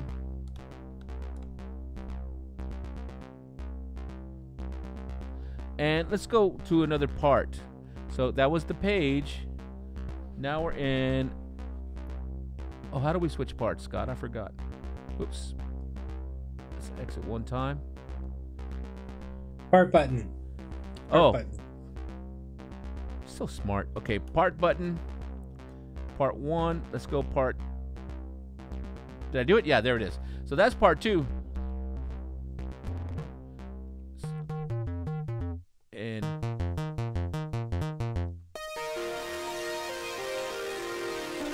before I do that, I'm going to switch that sound. That sounds too I don't like that sound. So we go in here. Oh, shift. Let's go shift. Part, shift. I want to just hear that.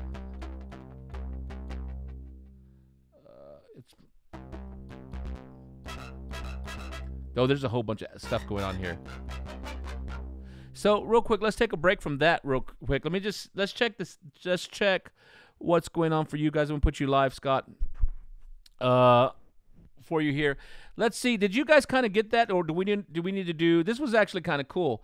It's like it gave you it's like we kind of got into the arpeggio editing in here a little bit, and that's kind of neat. But it looked like it only gave you for the first 4 parts, and whatever the drums are, the drums are the drums. It appears, but we can kind of look at that.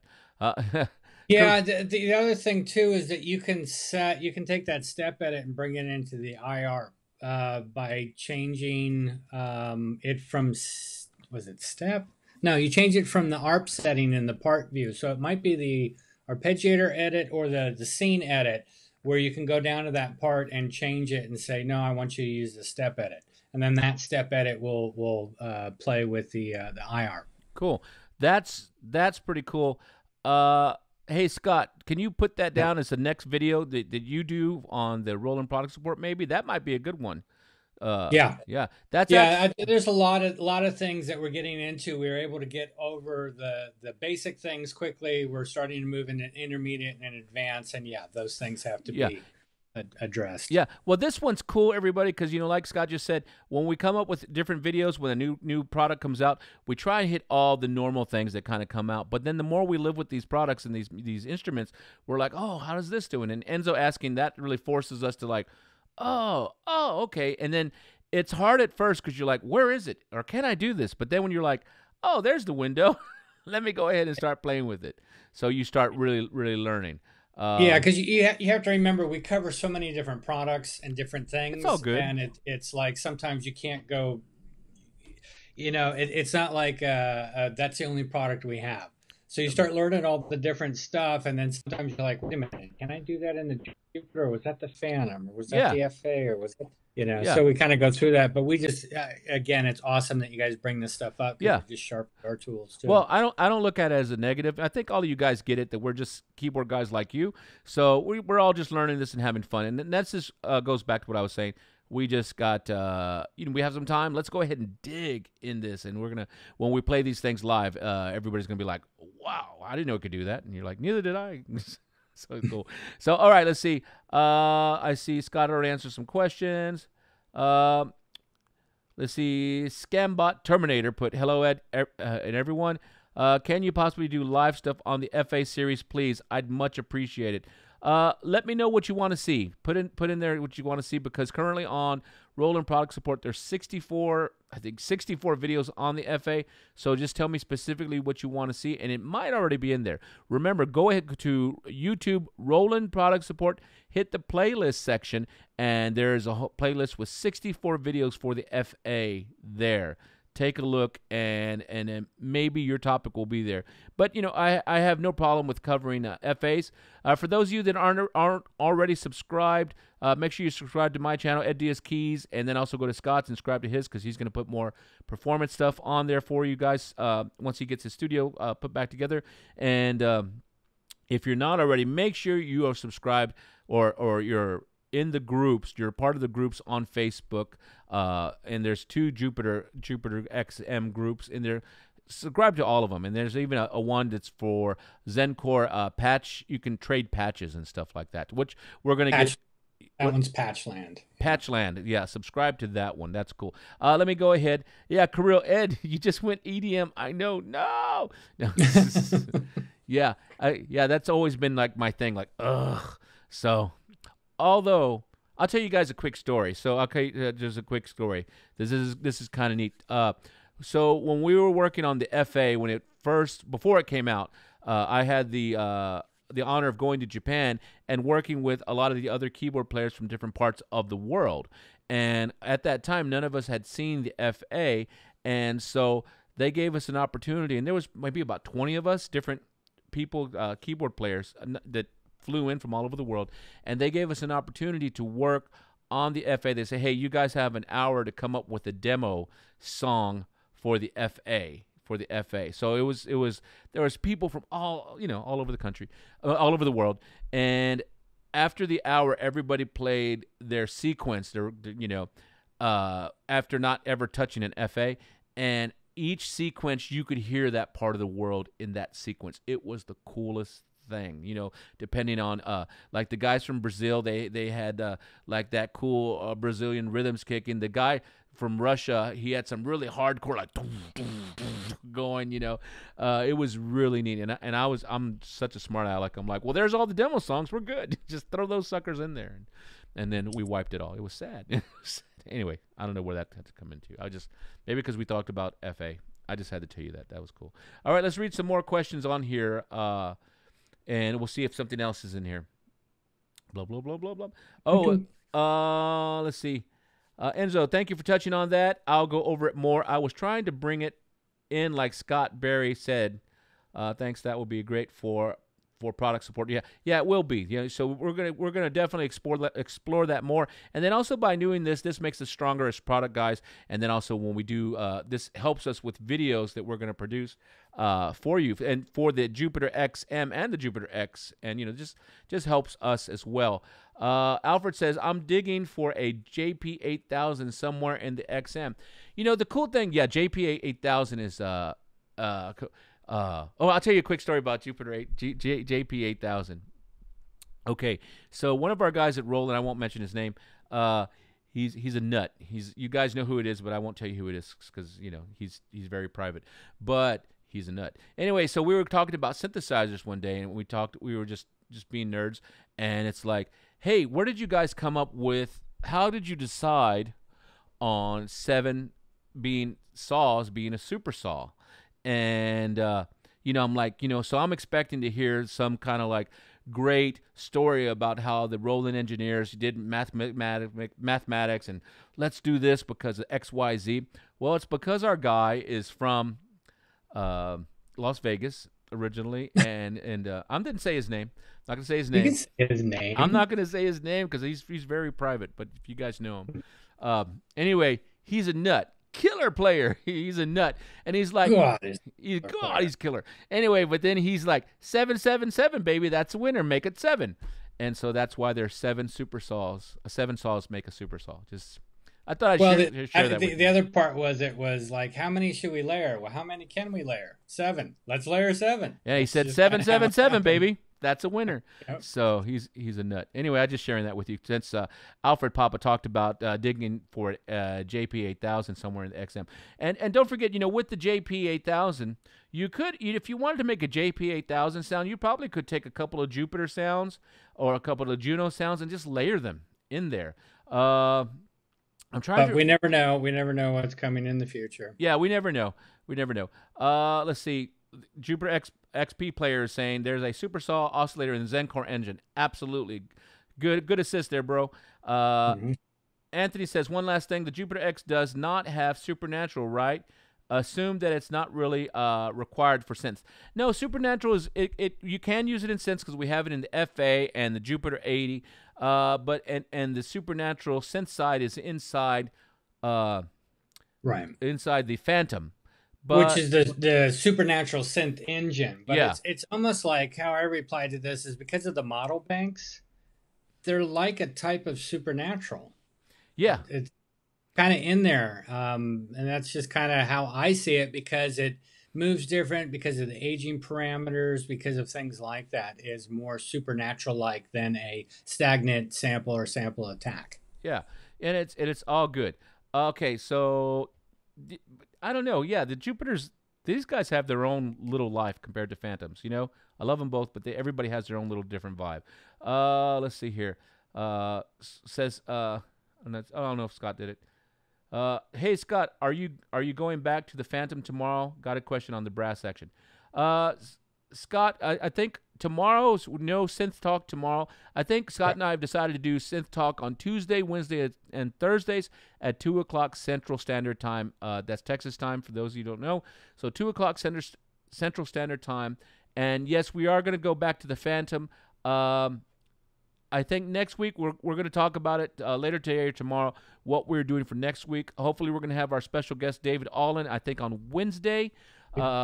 Possibly if we can get Scott's studio in order over the weekend, maybe he can do you guys seem to really enjoy his how he did the Terminator and the Mandalorian theme, so that might be cool. And then maybe we can open up the Phantom again on Thursday. So maybe it will be Phantom next week on there. But Yeah. and then as we're waiting for more Jupiter-X to arrive to you guys, then we're gonna dig some more. But today's session for me was really great with the arpeggio. I really enjoyed the arpeggio section. I learned something good. That's cool. Let's go ahead and so hold tight for that. And you could probably ask it on Tuesday, Wednesday, Thursday, and hopefully we'll have Scott leading the charge on Tuesday if he can, because you know for all of us that do have our own little studios. Scott's at the point of no return where he's ripping up his studio and he's looking behind him going, oh no. And so now it's the building, which is, it's fun. It's a fun labor of love. Right, Scott? Is that cool? But it's definitely a fun thing, and it's awesome. The only holdback is sometimes you're like, oh, I just need this one, USB 3 cable or something like that. And you're like, oh, Amazon. It's out for, it's not coming until March or May, 17th or something. So that's the only things you run into. Yeah, so just hold on for that. And it's all good for multiple questions. We dig it. Yeah, just share it with everybody else. But it's all good. Let's see. Let's see. The RD is strictly PCM Zencore. Okay, see people answering. It's tough with the RD because it can only be put on part 1. It's telling me that there's something unique about that one, and it's not a Zencore engine. Zencore could be layered anywhere. It could be on any of those parts. But if RD can only be layered on part 1, like the vocoder, it's traveling through something different. The other thing, too, is I believe it's based on the 700GX, and I think that was right at the beginning of some of the Supernatural stuff. Oh, yeah. What do you think, Ed? Yeah, I think once we did the 700NX, I think that's because it was the RD, if I remember correctly, it was the RD700, then the RD700GX, and then the RD700NX. No, it was the SX first. SX, okay. SX, GX, NX. Okay. Or the opposite. I don't know if I got I can't remember the last two, but I think the NX... NX was the last one. But yeah. I think the 700NX is when Supernatural pianos came in. I believe, if I remember correctly.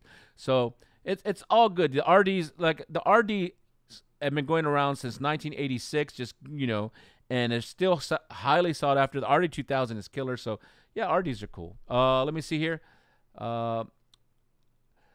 Alfred Papa says, I was thinking 7 supersaws layered 4 times. Do it. Boom. Do it. Yeah. So, yeah, do it. Just don't blow your speakers up.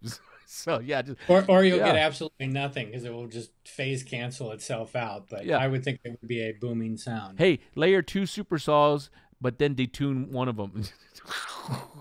Have fun with it, man. Have fun with it. Yeah. Or what is it?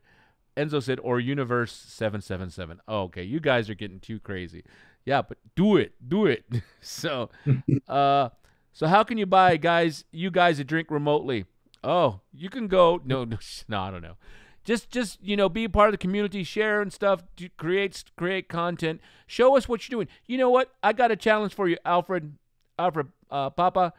Record your findings on a quick cell phone video. Put it in horizontal mode and share it to one of the groups on Facebook. I would love to see that. Hashtag it or anything Synth Talk. Yeah, hashtag Synth Talk if you want us to see it, and we can look it up. That would be kind of cool. Yeah, I guess we got a new hashtag. Well. Okay, and then hashtag Roland at home. No spaces between the words. Hashtag Roland at home. And let's see your creation. Go for it. As that you guys want to show, Enzo, show some of the cool arpeggios you're going to create, because I know you're going to be crazy and just do some stuff. Shoot it horizontal for me like this, so it fills up the screen nice. And then hashtag Synth Talk, hashtag Roland at home, and so we can see there. Okay, let's see here. That was nice, Anthony. Robin says, in the XM, and Phantom, one of the banks is a dedicated Synth Legends bank. Is it not? That's good question. Yeah, the Jupiter 80 came out with the Synth Legends. Yeah. With all that, and a lot of that stuff has moved over. There's the analog. It was an EXP for the Phantom.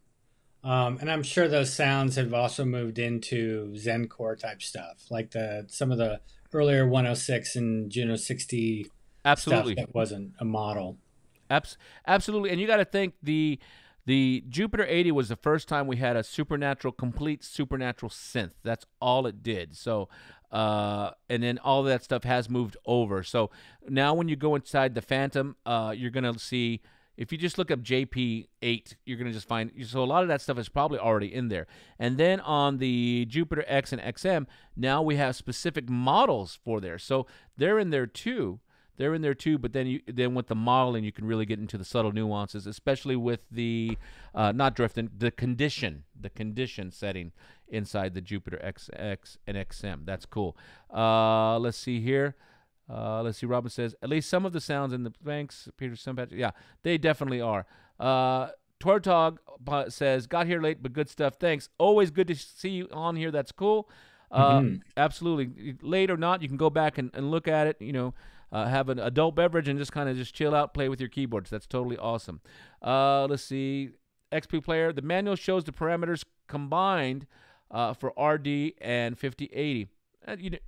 I love that you're looking at the manual. Do it. Just do it. I get so many people that say, I don't read manuals, and then they ask me basic stuff. So just read the manual. It's like I'm not disagreeing with you at all. Yeah. I was just pointing out that the RD seems to only be on part 1, and I don't know why. Yeah. Man, I don't know if I'll ever know why, but thank you for all that diligence. Yeah. And you know what? Put it in a video. Hashtag Synth Talk, hashtag Roll It at Home. Like I said, I enjoy videos. I'm on YouTube all the time learning about camera gear and all this other kind of stuff I'm into, and watching other friends that work for different companies, their live feeds. I love it all too, and we all support each other. Let's see. Hey, Anthony says, hey, my first Roland was the D50 layered over a MKS20 piano module. I feel old. And we're right there with you. Yeah, we're there with you. It's all good. D50 is still killer. MKS20 piano module is still killer. For all you guys that love the MKS20, it was the rack mount version of the first RD, which was the RD1000 that was made in 1986. And if your MKS20 is too old or you can't find one and you want those sounds, all of those sounds are inside the RD2000 that's currently available for sale. So contact your local music store via phone, internet, and get one of those, because it's killer. And plus the V pianos in there too, so you can go to town. Let me see here. The XM is supposed to be my spaceship. Laugh out loud, and it can be. It's I'm liking the XM, and I'm probably gonna do a mini rig, Scott, and all you guys. I'll post it on there once we get out of this this stay at home thing. I think I'm gonna make a mini rig just because to some of the bands I play with just for fun. I think I'm gonna make a Jupiter XM with the JDXI. I think that might be cool. Just a Jupiter XM and a JDXI, or a Jupiter XM. I want to keep it small just to be kind of a small. What about which A Pros do you have? I have the A Pro 500. That's the 49 key. If I had the little A Pro, I could use the A Pro 500, just a little rig, that'd be kind of fun. I just might do JDXI. I'll do JDXI, Jupiter XM, and an SEO2, maybe. Yeah, that'd be cool. Boutique. it's just all where you can just put it in a little bag. That'd be just kind of fun. You guys, have fun with it. Let's see. Enzo says, I asked a question under yesterday's video about having trouble loading the expansion files from Axial on Windows to USB hub, not having a sounds folder. Let me read that. Expansion, not having a Windows to USB, so the USB doesn't have a sounds folder. The USB, when you format it on, and I think this is for a Phantom. Is this what you're asking about? I think it would probably be Phantom. It's not going to put a sounds folder inside the USB. You take all those .ben files, and correct me if I say something wrong, Scott. You put on the Phantoms, it's a .exe. .exe. Thank you. .ben's OS stuff. So .exe files, you put that on just the top level of the USB. You don't put the thumb drive. USB cable. You can't move that stuff through a USB cable. So it has to live on a thumb drive, and it's just at the top section of the thumb drive. Do not put it in a folder. That might be the issue there. So you have to unzip it, and then you'll see the .exe file, and you'll just drag it over to a Phantom formatted formatted thumb drive. So just give that a shot. Watch the video. Just take your time. Take your time in there, and that's cool. Let's see here. Let's see. I hope that helps, Enzo. Let's see. Scott says, any news on iPad editor? I found the menus a bit tedious on the XM, but would reconsider if they had an editor for it similar to the Integra one. Yeah, we don't know. We don't know. But there are some third-party things that are out there. If you're part of the Jupiter-Xm Facebook pages, there's been a couple guys that have been working on some stuff. That might be what you're looking for now. But we don't know for sure. I think St. John, what's his first name? St. John. Robert St. John. Robert St. John. And then there's another. I think he created one on an iPad app. Check that one out. But keep asking. That's cool. We report back to our guys in Japan, and we'll see. So no news of yet, but as soon as if there is news, we will definitely share it with you through Facebook and through YouTube and of all the other Roland channels, Roland product support channels. Oh, look, Anthony says, I can lend you my A70 as a controller. If you lend me your A70, you're not getting it back. I'm just throwing that out there. You're just not getting it back. For you guys who don't know, if you look up the old A70 and the A90 controllers, they were the bomb back in the day. I wish we made them again. But our new controllers are really killer, but those were like the spaceship controllers from back in the day. Those are really cool. Pre-USB and all that. But, yeah, Anthony, you can send it to me, but you're not getting it back. So anyway, let's see. Robin Spears says, I haven't had anyone like you guys since I used Bug Paul. Oh, since I used to bug Paul McCabe on a weekly basis back in the early '90s when he was Canada's product support specialist. Yeah, Paul McCabe is a legend. He's a nut. He's a great guy, and he loves Star Wars. Absolutely. Is he Star Wars or Star Trek or both? All of it. All of it. Okay, I wasn't sure. Star Wars heavily, Star Trek too. I mean, that's his world. He's awesome. He loves it. So yeah. Tell Paul McCabe, tell him that you like what we're doing, so we can keep on doing more of these. We're very fortunate that Roland is letting us do this, talk in a real kind of relaxed manner. So that's cool. Just let us keyboard peeps be keyboard peeps and just kind of have fun with you guys. Cool. Mm-hmm. Let me see. Well, we're turning a lot of questions on this one. This is cool. How did you change EQ or tone on the RD model since the filter doesn't work? MFX shows only low EQ. Thanks. Are you talking, Galen, are you talking about in the Phantom or the Jupiter-X? I think it's the Jupiter-Xm, yeah. So how do you change EQ or tone on the RD model since the filter doesn't work? Well, it's a piano, so it's really not going to have a filter. Yeah, so filter's kind of like technically we could do it if they wrote it in there, but they're trying to. I think our engineers are trying to keep the RD more. Since they say it's piano, they're going to say, well, piano doesn't have filter. Let's see, and you can shows only EQ. That's probably how I would do it. How do you change EQ or tone on that one? I'd have to dig into I'd have to dig into the tone and see what's sitting there. Yeah. Let's take a quick peek on that while we're doing that. Let me go ahead. While you do that, I'm going to answer Enzo. Okay. Say it out loud. He's talking about loading the expansions for the Phantom. I did it with Zencore just fine, but when I followed the steps in the product support, it didn't show up after I did the tempo hold start on the Phantom. This one, you got to hold that tempo down for a while, if I remember right. You just have to hold it down and just keep waiting until you're prompted into a screen.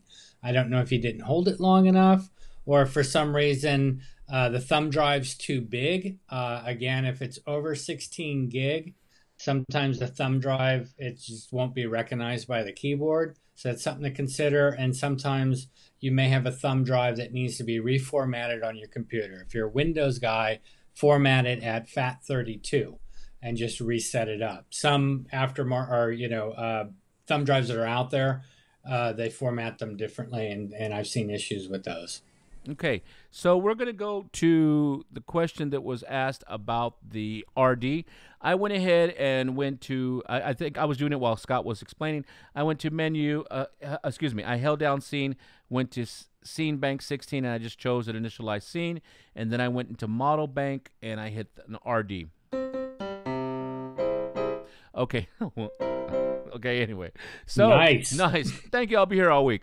So if the question was how do we do filtering and all that kind of stuff on the RD, and technically the RD pianos don't have the filter because pianos don't have filters. So how can we edit this sound?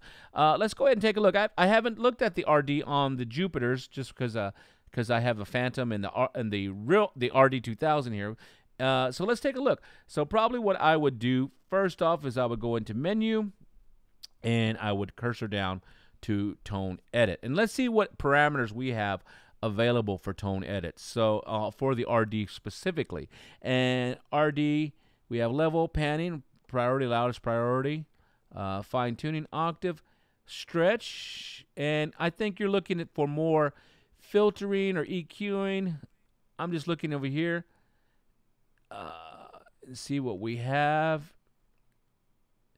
And I'm just looking. We have a unison. Oh, we can adjust it with unisons in there. And ring oscillator. We have some stuff that we can do, some kind of synthy stuff that we can do with it. I'm looking for more, and I'm going to cursor to the right so we can jump to the tone edit. And let me go to the top here.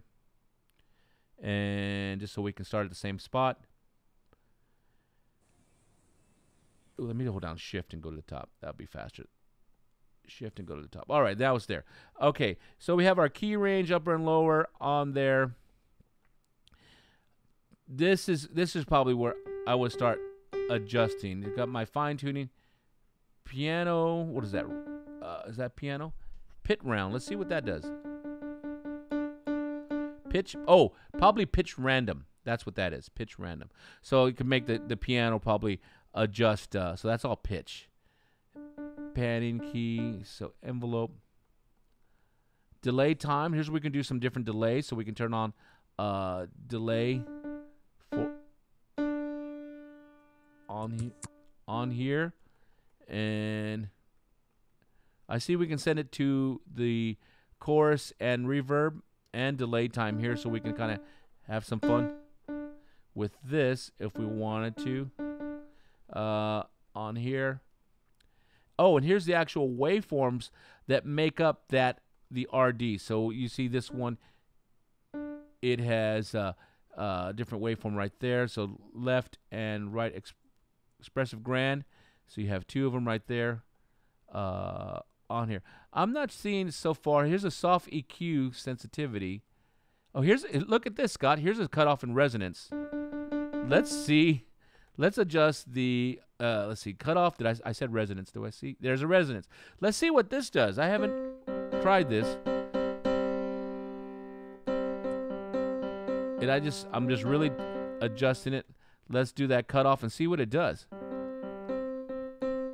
I don't even know.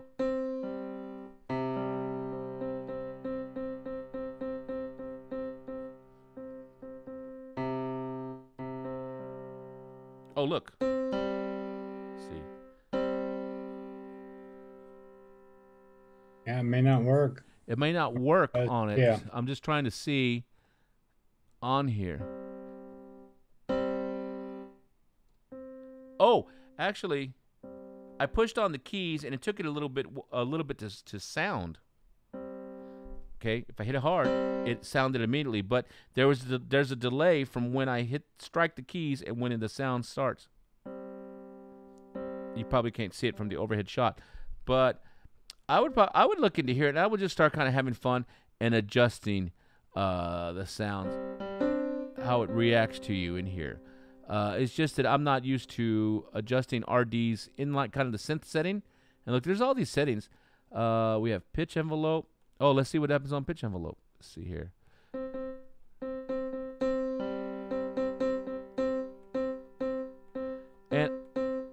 And I'm just adjusting stuff random. I just want to see what we can have.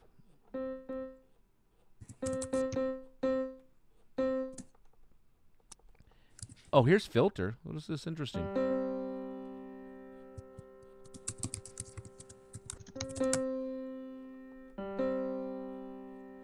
Yeah, I don't. Oh, here you go. Did you hear that? You start. Yeah. Oh, yeah. I heard the pitch change. So I think what. Oh yeah, you hear it over time. So on some of these, I would suggest going into this and just kind of taking them and slowly going. Say maybe we'll do the filter envelope first, or pitch, and just kind of.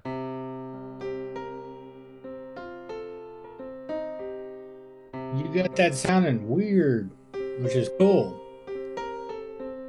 Yeah, I would start kind of adjusting some of these and just kind of exploring with it. You know, if you have what is this? Look, here's the amp envelope.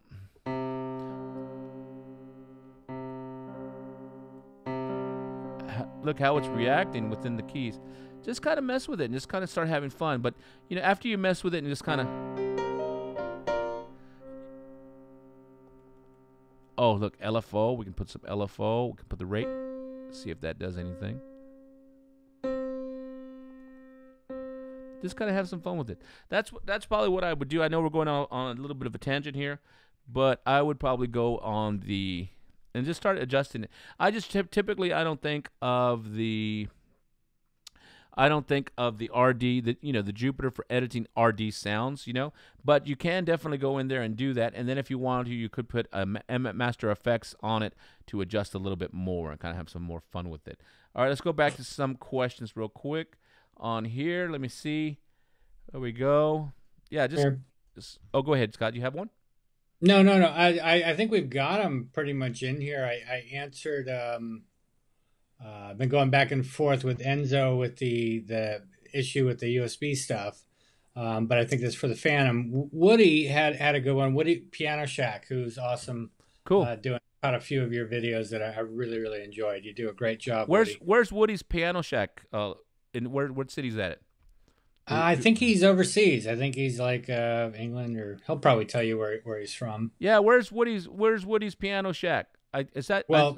No, it's not a place. It's a person. Oh, okay, cool. It's his YouTube channel. Oh, awesome. He does a lot of reviews and things. I remember catching videos he did on the JDXI and a bunch of other things. He does great video. Really does. Yeah, so that's cool. But he had said that all of his viewers agreed that this thing sounds stunning, meaning the XM, but some were wondering about the surprising omission of a pattern sequencer like the JDXI. Any comments? I did reply. I said it was replaced with the Arpeggiator. Yeah. He's in Stockholm, Sweden. Sweet. Arpeggiator, yeah, which is completely different and a little bit more organic than doing stuff. But it does have the step editor in it, which is like a step sequencer that can go up to 4 measures, which would be pretty much identical to what the JDXI does. Yeah, 64 steps, 4 measures. Absolutely. Yeah. So they're kind of both there, but the bonus is the Arpeggiator, because that thing can kind of inspire you to go different directions or try different things, and it's definitely done that for me. Yep. Enzo, I expect some videos from you posted on one of the pages. Put some videos. I want to see some arpeggios, some cool arpeggios from you. That'd be really nice. I like seeing all that stuff. Woody, everybody go look up Woody Piano Shack on YouTube and give him a couple subscriptions on there. Everybody subscribe to him, because we all have to support each other, and that's totally cool. Hey Woody, do you know David Allen? Yeah, because he's from Sweden. Well, David's global. No. Clearly, he seems to be global. He's all over the place. No, but David's from Sweden, I think. Yes. Yeah, David Allen's from Sweden. Yeah, so no, that's cool. Yeah, everybody go check out Woody Piano Shack's channel, Woody Piano Shack on YouTube. And anyway, I think we come to a good spot. This one came kind of long. Yeah. I think that's totally cool. Enzo says... Enzo's wife's been getting on him about making videos. Do it. Do it. Yeah. Just tell your wife. She's like, but I need a really nice camera. I need this. Yeah, make some videos, man. That's totally cool. Enzo, where are you from, Enzo? That's always nice to know. Yeah. Woody says that David Allen's, he's based in the UK. He's cool. Yeah. Just moved. Yeah. Okay, he says, will you talk about the XM during the show with David next week? Yeah, we totally can. Absolutely. Enzo's in Florida. What's up? Just so you know, David did write a few of the scenes that are in the Jupiter-Xm. So David Yeah, David made a that's scene. David stuff. Yep. David made scenes. So yeah, we can definitely get David on here. Well, when we talk about that, yeah. Enzo, I wasn't gonna say where all the crazy people live, but I'm not gonna argue with you. No, that's cool. Yeah, yeah. He's a totally nice guy, David Allen. So yeah, I think we're gonna talk about him on Wednesday. We'll talk about Phantom, and we'll talk about Jupiter X or XM or whatever else he wants to talk about, because it's always nice to talk to our other bros and broettes from out the Roland world, because a lot of times the only time we get to see him is at the NAMM show.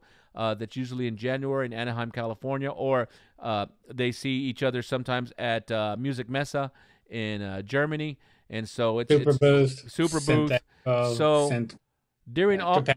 during all those things, we're all busy working, and you're just tired at the end of the day. So it's really nice to just have we're gonna have a talk with him and embarrass David a little bit always. So that's always good. So anyway, all right. Well, I think we're gonna cut it. If you're digging what you're seeing on the show, let our bosses know. Give them a shout out. If you want to go ahead and post some of the videos, show us some of the arpeggios you're doing. Show us some of the patches and the scenes and anything you're making. We love them. Post them to the various Facebook pages. Go ahead and put hashtag synth talk and also hashtag Roland at home. So At home. Roland Yeah, at one word. home. Hashtag Roland at home. So that way the rest of the Roland family can see that with you too. So once again, everybody wash your hands, stay at home, keep your social distancing away from each other, but share this time with us as we'll share with you. You guys take care. Thanks again for watching. Be safe. Don't hoard the food. Don't hoard the toilet paper. Take care of your elders out there wherever you are. And just be nice people so we can get through this and we can emerge from this being really awesome synth people. All right? You guys take care. Love all you guys out there. You guys take care, and we'll talk to you later. All right. Thank you. Take care. Bye.